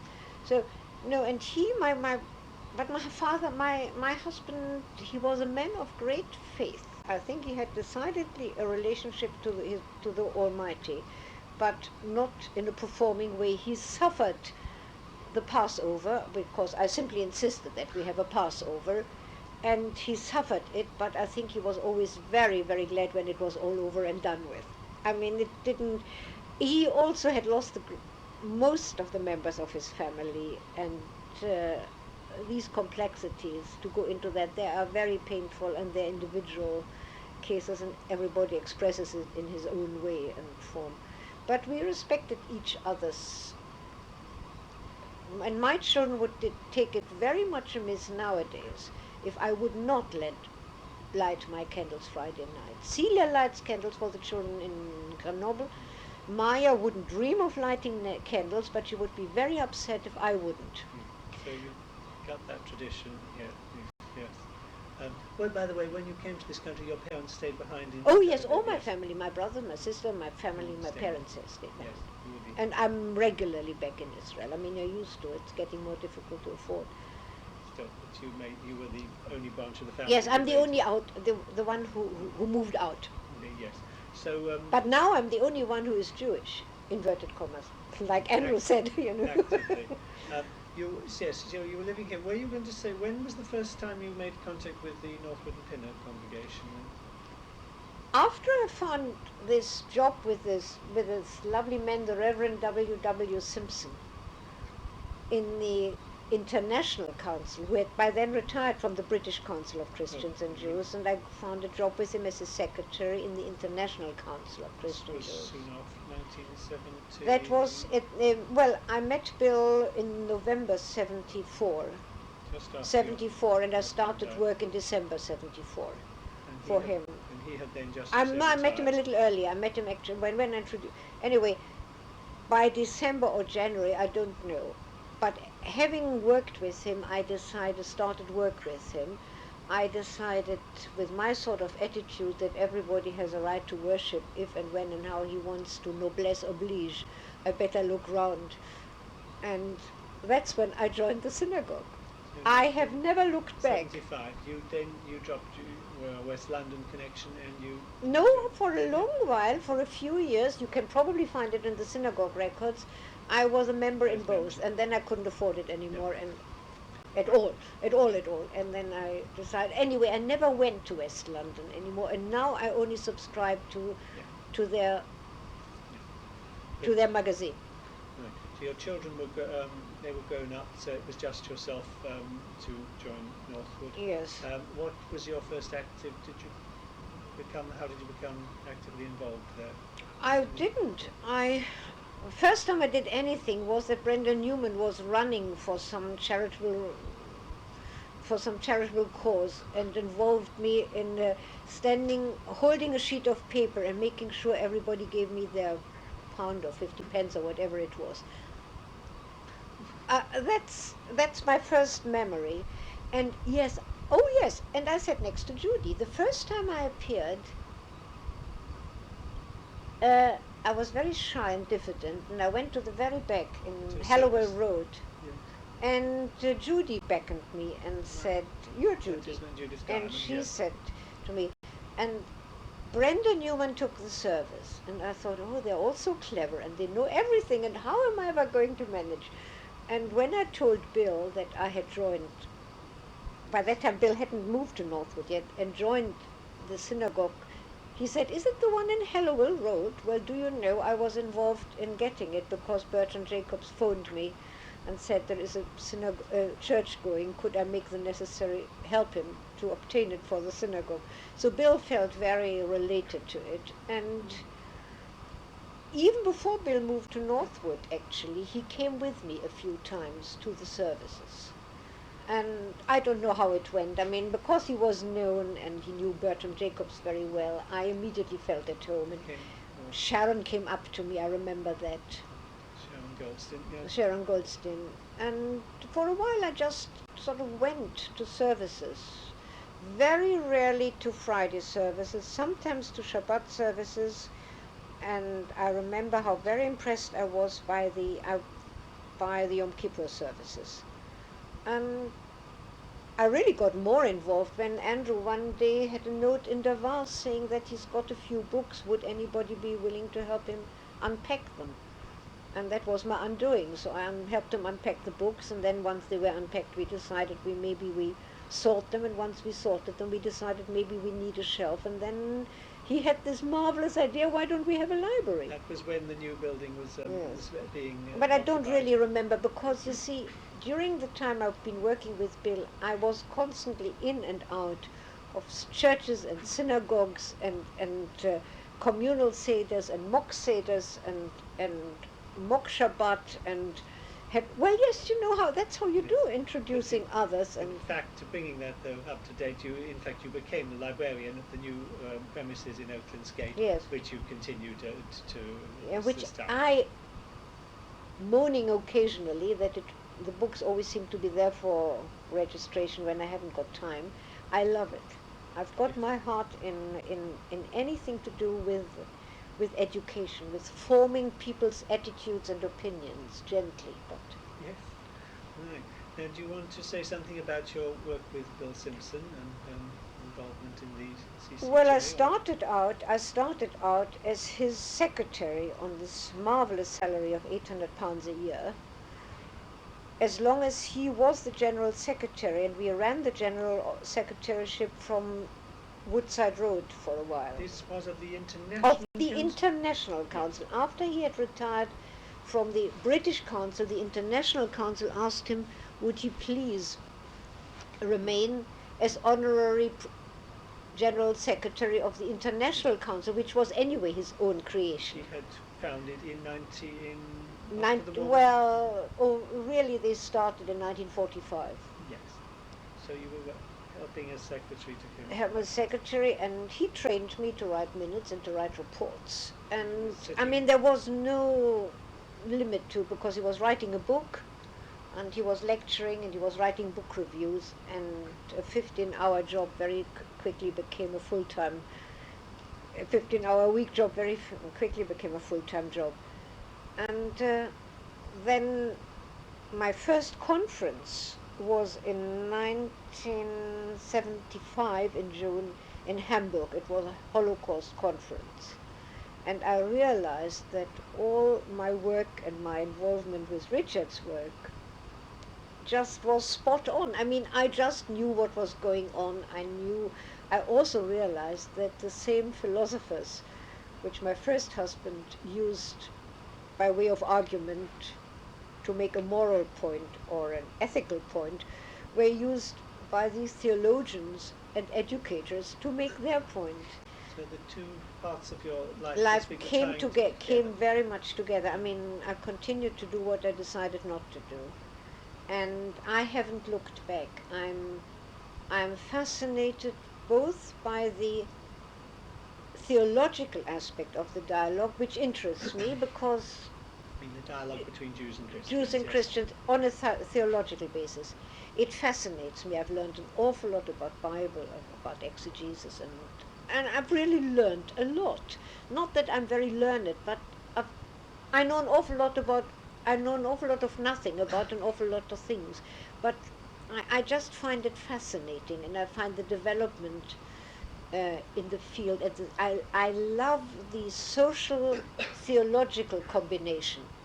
To a certain extent, it is much more me than the social legal combination. I haven't got a legal mind. I've got a sense of justice, but So you found yourself not merely being the secretary, but taking active part in these discussions. yes, did you?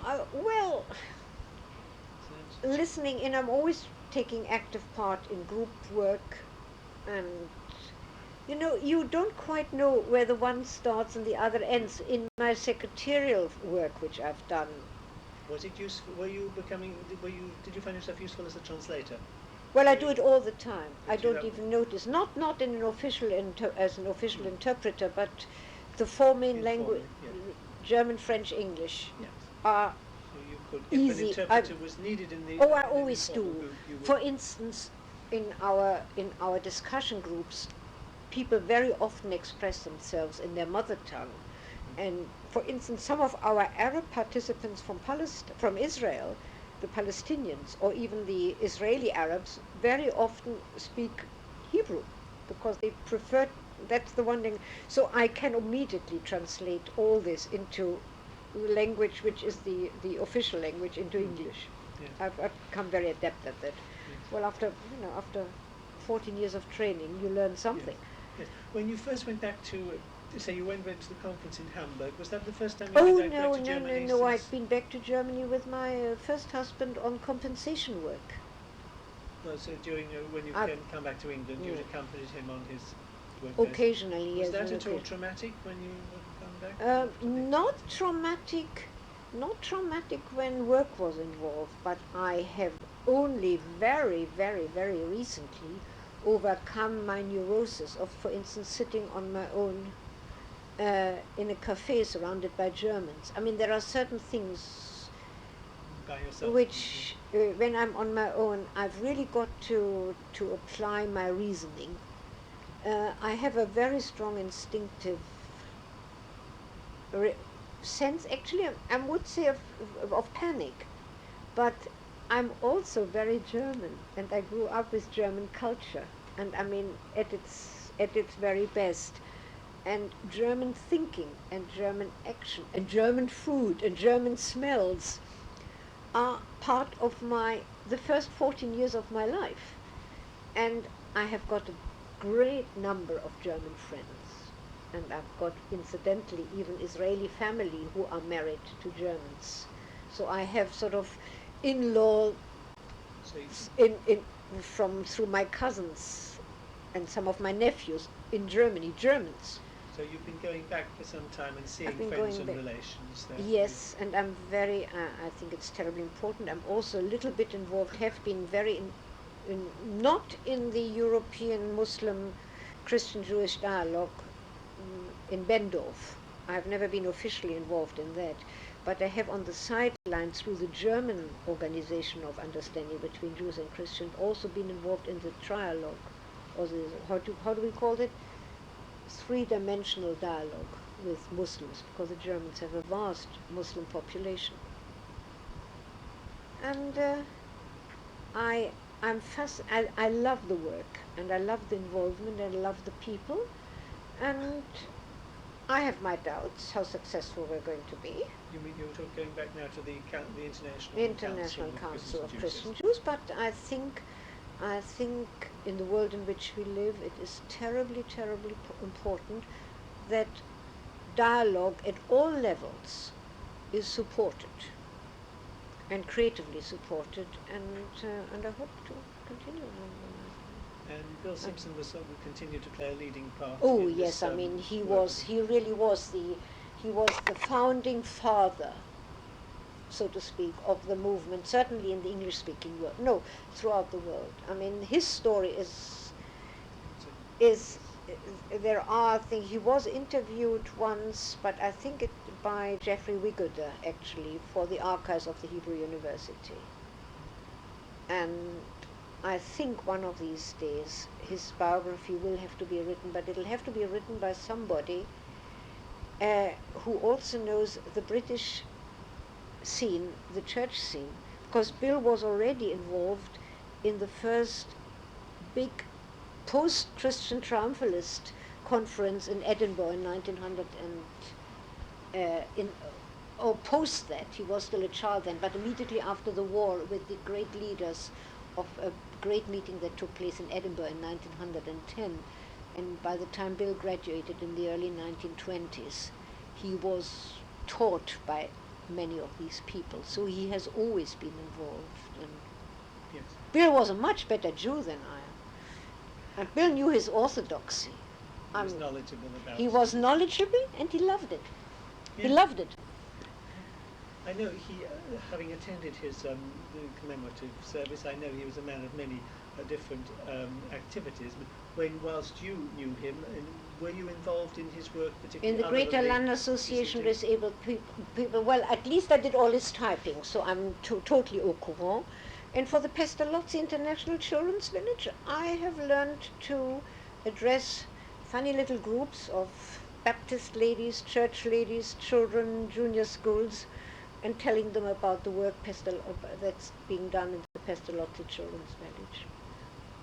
Mm-hmm.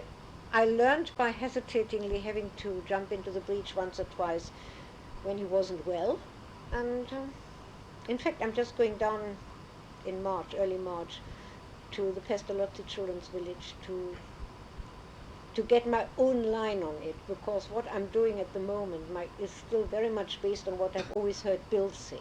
And I decided the time has come that I've formulated the way I see it. And I want to see new films, and I want to see the children, and again. And first hand, yes. So that you continued. And I continue in the International Council. I remain their minute secretary and report secretary, and I've just done a newsletter, and I've just been asked to do the next newsletter. And I've now been asked to rewrite the history of the International Council of Christians and Jews. We had brought out a pamphlet for distribution a few years ago. And a lot has happened in the wide field of the international interfaith dialogue, also bringing in the Spanish-speaking people from South America. And the membership has grown from 7 or 11 when I first joined to 19 plus so many. These are different countries, national organizations. You see, the International Council is a roof organization for so many different national councils of Jewish Christian understanding, and the only country in which it isn't called Jewish Christian is Israel, where it's called the Israel Interfaith Association, and they're doing a magnificent job. And there's a lot of scholarship involved, particularly in Germany, America, and Israel. Have you found personally meeting other varieties of Jews in this work? Fascinating, fascinating. Yes. Got on all right with them? Oh yes, I was even involved, but in something a couple of years ago. The Unification Church, inverted commas Moonies, have been furthering intra-religious dialogue by paying for groups of Jews or Christians or Muslims of varying, for whole spectrum, to meet and discuss.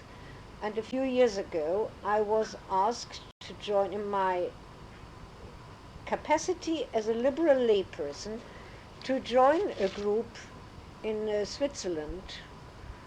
Some of the members from this country, from this country were people like Albert Friedlander, Jonathan Magonet, Rabbi, what's his name? Bacher? No, what's his name? Oh, from Brighton. No, I'll come back to me in a minute. Well. And I didn't know what to do. I mean, I'm not a learned person, I'm not a rabbi, I don't know the first. So they said I should just talk about how I see it. And I was a bit concerned because afterwards there are questions, and I can prepare perhaps at a pinch a paper and get my thoughts together, but to stand up to questioning by highly erudite people from all over the world is another matter. Anyway, I took my courage in my hands and I addressed them. I had shown the paper to Andrew Goldstein beforehand, and he thought it was fine and fun. And he said to me, "You're going to have fun," and I did, because I seemed to have put the cat among the pigeons. They were talking all the time about what I had said, and how would they respond to it, and how should they respond to it, and what would be the best way of responding. I didn't have to say a word. So you've enjoyed all that work with the interfaith, both. Yeah, I love the interfaith work. I love the meeting, and oh yes, I'm great friends with some very, very Orthodox rabbis. Oh, there were some very Orthodox rabbis from this country. I forget the names, but I've got the list. I mean, I can look it up if you are interested. And you've also presumably, through Bill Simpson, met Christian yes. leaders, yes. bishops and so forth. Yes, but not only. I mean, bishops are easy. They know, and they're very careful and so on. And see, Lord Cogan is our honorary president in the International Council, and Bill generally acted as advisor to all the chief people involved certainly in Christianity. I mean, we always used to say we have consulting hours. was never unusual for Bill to get a phone call from the cardinal's office or archbishop's office for something or other, to clarify a point or to submit a letter to Bill. Would he look at it? Is that the right way to go about when, let's say, writing to the chief rabbi? Bill has been a consummate diplomat. He was, he was trusted by everybody, and he helped. So I've seen some. But you would see he would talk to you about most of these things, and you perhaps help type. Well, for 14 years, we spent, except for a few times that I was in Israel without him, we spent every minute together.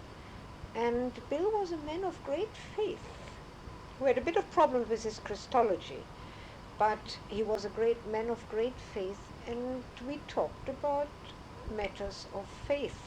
And you cannot live with a man like Bill, who will all the time go back to his Bible or the prayer book or the hymns or the Jewish prayer book or the Talmud, without something sticking, if nothing else but the ability to go and look it up. And in addition to that, you were presumably having many of these other religious leaders visiting you in Northwood and visiting Bill here. Yes, and going with Bill. But Bill was also involved. He also used to be involved in an awful. Bill was was for many years the secretary of the, what did we call it, of social. Oh yeah, the Council for Social Services, and the United Nations Association Religious Advisory Board. And oh yes, and I've been to places, from the Baha'is to the mosque, and I feel at ease. I even feel at ease with people who dabble in the cult religions, because more mystic ones. yes, I find the searching and the wanting to know and wanting to find a way very, very, very fascinating. What I'm not so terribly nice about are those people who eventually become professional Holocaustists, dialogists, when they become so professional that they become experts in their field and no longer listen. And I find them a bit disappointing, but that's something that happens. It happens everywhere. You've had these past 14 or so years, you've had a very interesting and varied experiences. Do you feel able, this is just a very briefly touching on, to write some sort of memoir of these experiences? Are you thinking of that? Well, if I would have time, I could, because I find it very easy to put on paper what I think. I have no problem, I have no inhibitions, because I can write the way I speak. But I don't think I have time for that, and I actually would much rather go on being involved. Bill, for instance, in Woodside Road, we didn't have it since we were here, also because he had then just been past his first heart attack. But Bill in Woodside Road, for instance, had groups of people from the Methodist and one or other churches here, whom he taught. He once had a whole session on Talmud. Once he had a whole session on the prophets and Jewish idea and Jewish ways of interpreting the prophets. Bill was very, very, very knowledgeable. And he taught Judaism. The trouble is, because he knew it all he did, he made himself little notes, but more like milestones, that you wouldn't forget a point, but he never filled that in. So unless we taped it, a lot of that, regrettably, I haven't got, which is a great shame, because I could use it nowadays very, very helpfully. Yeah. Now, can I ask you a question which... I also went to church with him, of course. Yes, how did you find going to the Methodist? It's so dry and so unreligious, it's awful. It's not the right word to say, but it doesn't... The hymns are lovely because they're musical, and to a certain extent they are familiar. If one listens to radio in this country for 30 years, you become familiar with the hymns, even if one hasn't been to school, as I haven't been. No, I went because it was important for Bill to go, and I went because um, Bill, Bill's deep love and affinity to Judaism was a bit of a dangerous, slippery path for him, because I think if he had converted, he would forever have had a bad conscience vis-à-vis his deceased parents, and he was also grateful to Methodism for having enabled him time and time and time again to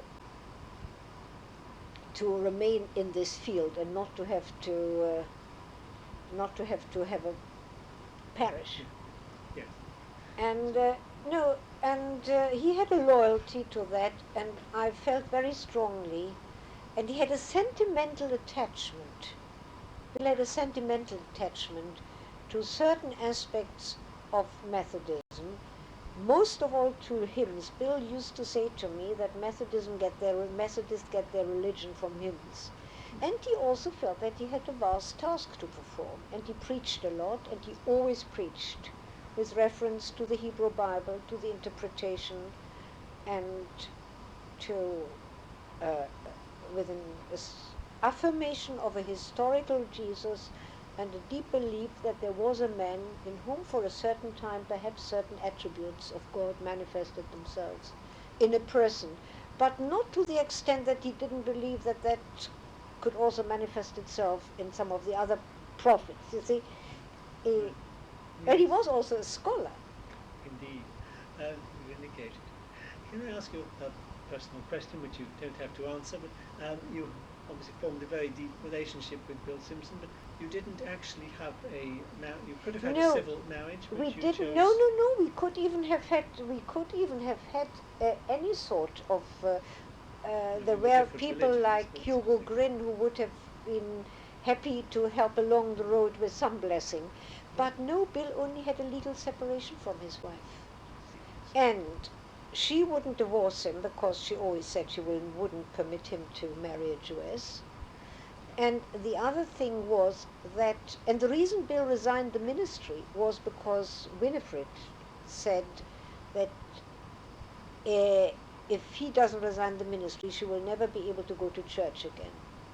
And so, against the wishes of people like Reverend Kenneth Greet and Colin Morris, who at that time were in the central office, he resigned the ministry. And you know, when you resign the ministry in Methodism, a minister then is no longer a Methodist and has to be readmitted as a member of the church in good standing.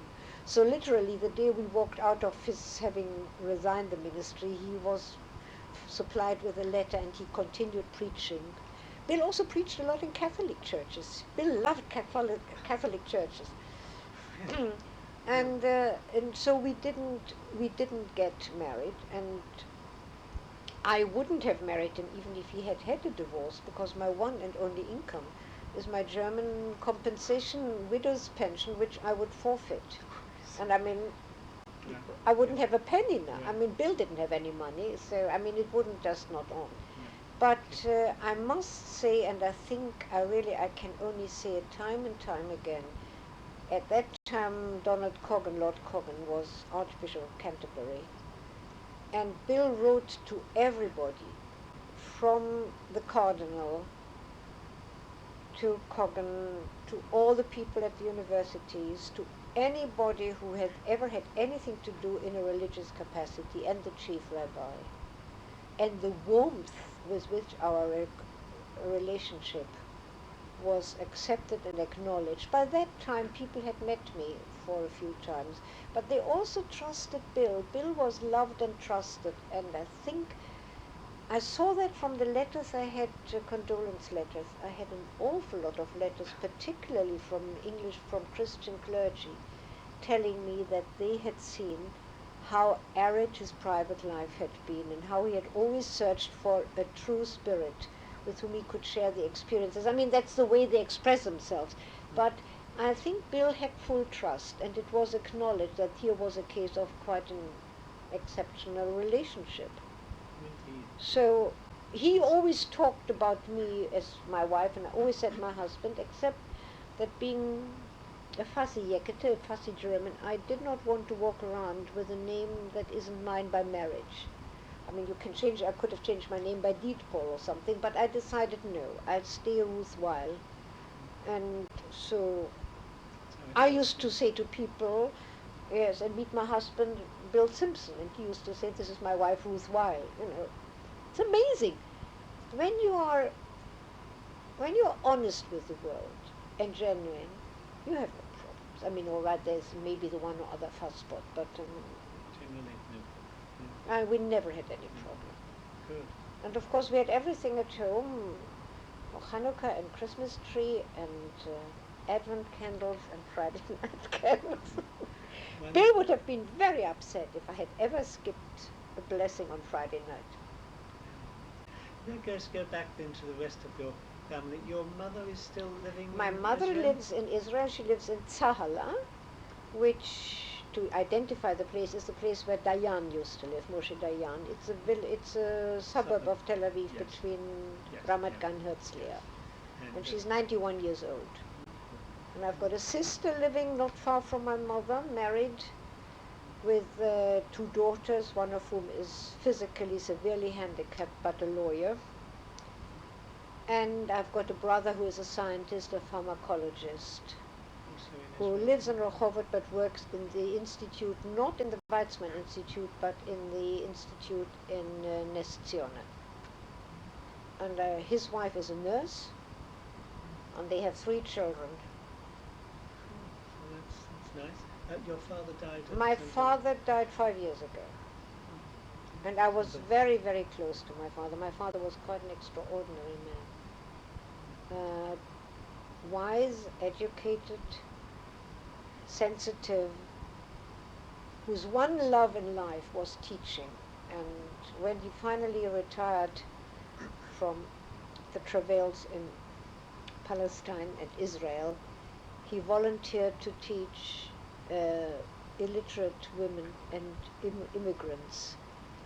And he did it with great success and great joy and unbelievable satisfaction. He was a very, very lovely man and was very, very strong. There isn't a day, well, certainly never, but certainly since he died, Bill used to say there isn't a day when I don't quote or cite him. He was a very, a man who demanded only one thing he insisted on, and that was personal integrity and the courage to stand up for what one has done, be it good or be it bad. And that was, but he did it beautifully. That's very good. Yeah.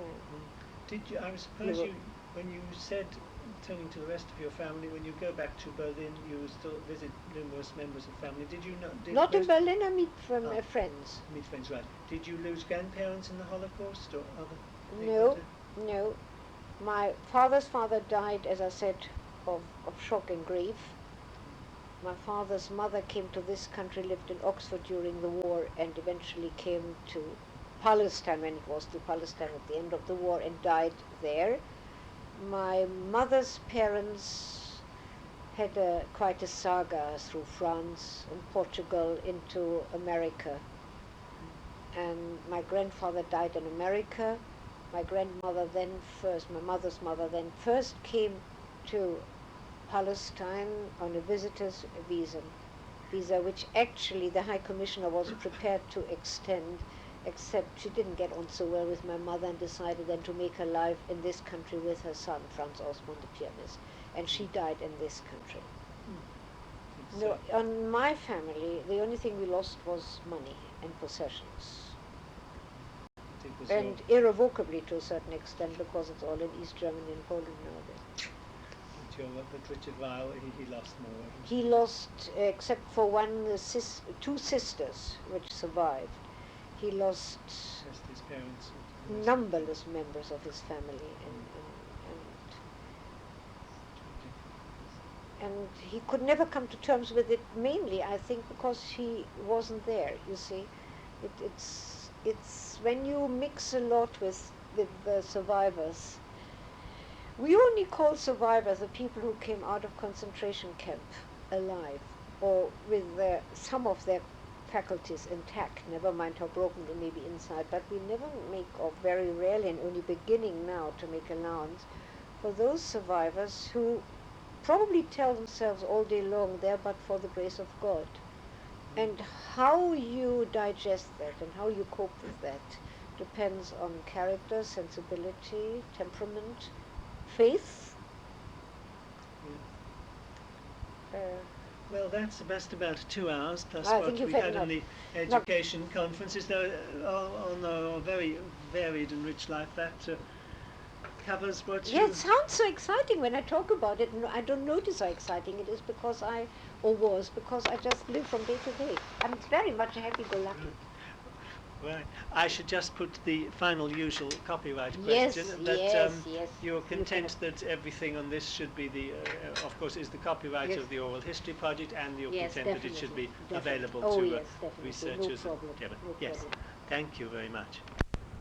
And the girls who were serving behind the counters tell terrible stories about how all my uncles apparently raped women. I mean, it is just unbelievable. All this, you've got quite a mass of written material, documentary material, which I have to consider what might be photocopied for our Yes, bits of archives. Are there copies? No, I these have are a these originals. photocopy. This is an original. I have one photocopy of this show, but they photographed very badly.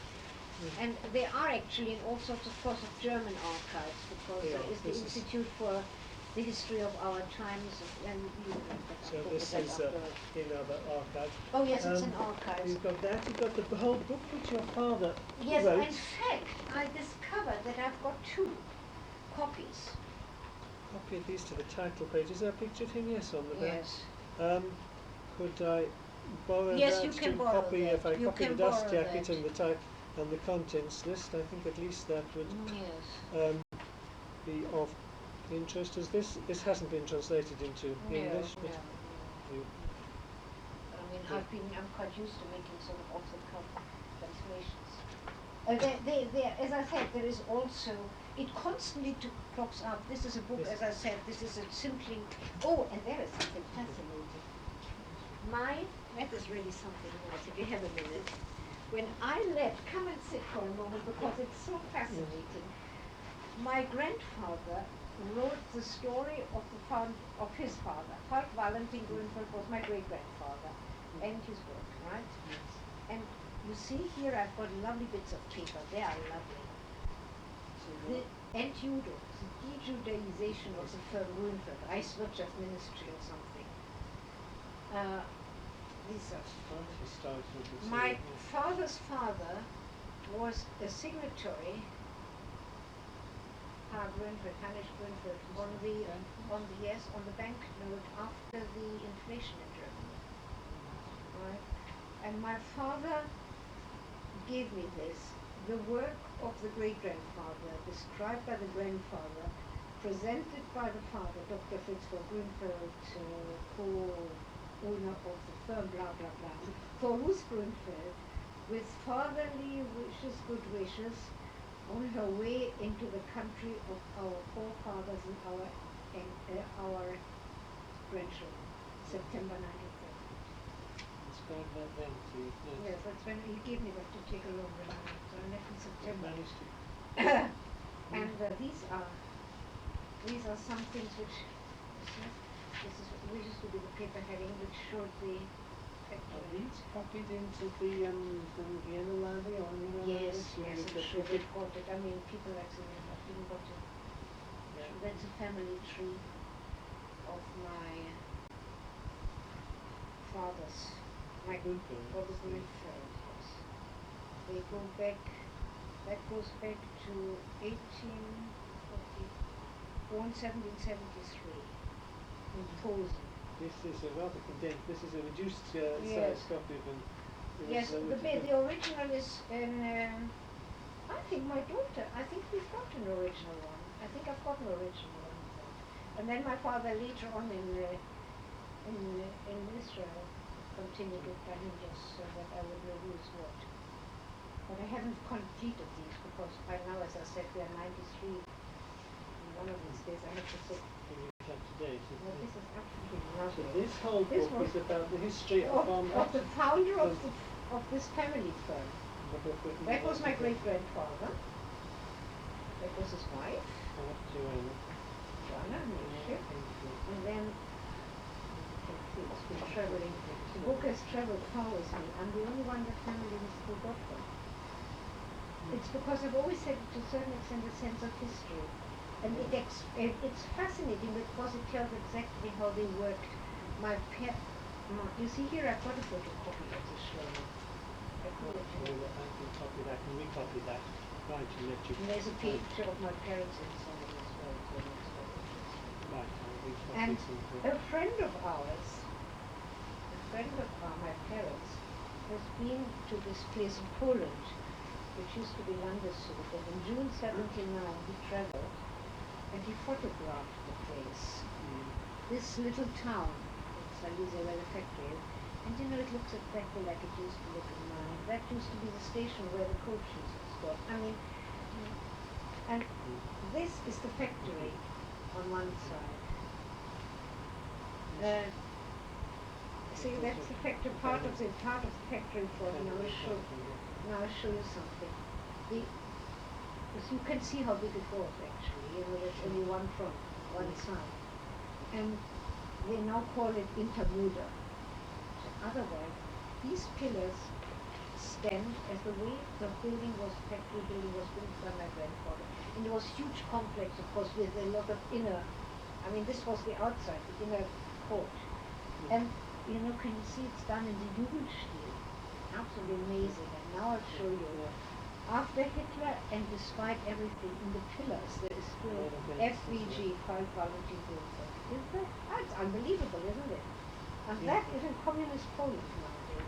So the firm was founded in 1862 and the building was built in 1884. Still there. You see, you asked, this was the so-called villa. Here it says the villa. Yes, and this, in the park, inside the park, we have this funny thing, which we used to call the tea house. Yes. Somebody's tea house, the August. Well, that was the other villa. Okay, so there was another one. And this friend of my parents photographed that, and I pinched everything I can remember. Yes. Perhaps. Oh! Closed. But you've got here the encyclopedia, and you just. Yes, I marked the 2 pages. I can just make a note from the current, the latest encyclopedia, Judaica. There's only he's mentioned that. On the textile you see Heinrich Grunfeld. I think I made a note of that. Germany and they're talking about here. Yes, here you are. Yes, This were also active in the nearby textile centers of Unterstücken, Bad Westphalen, Landeshut, Silesia, where the linen manufacturing firm of Grunfeld was well known. Right, page. They didn't mention it.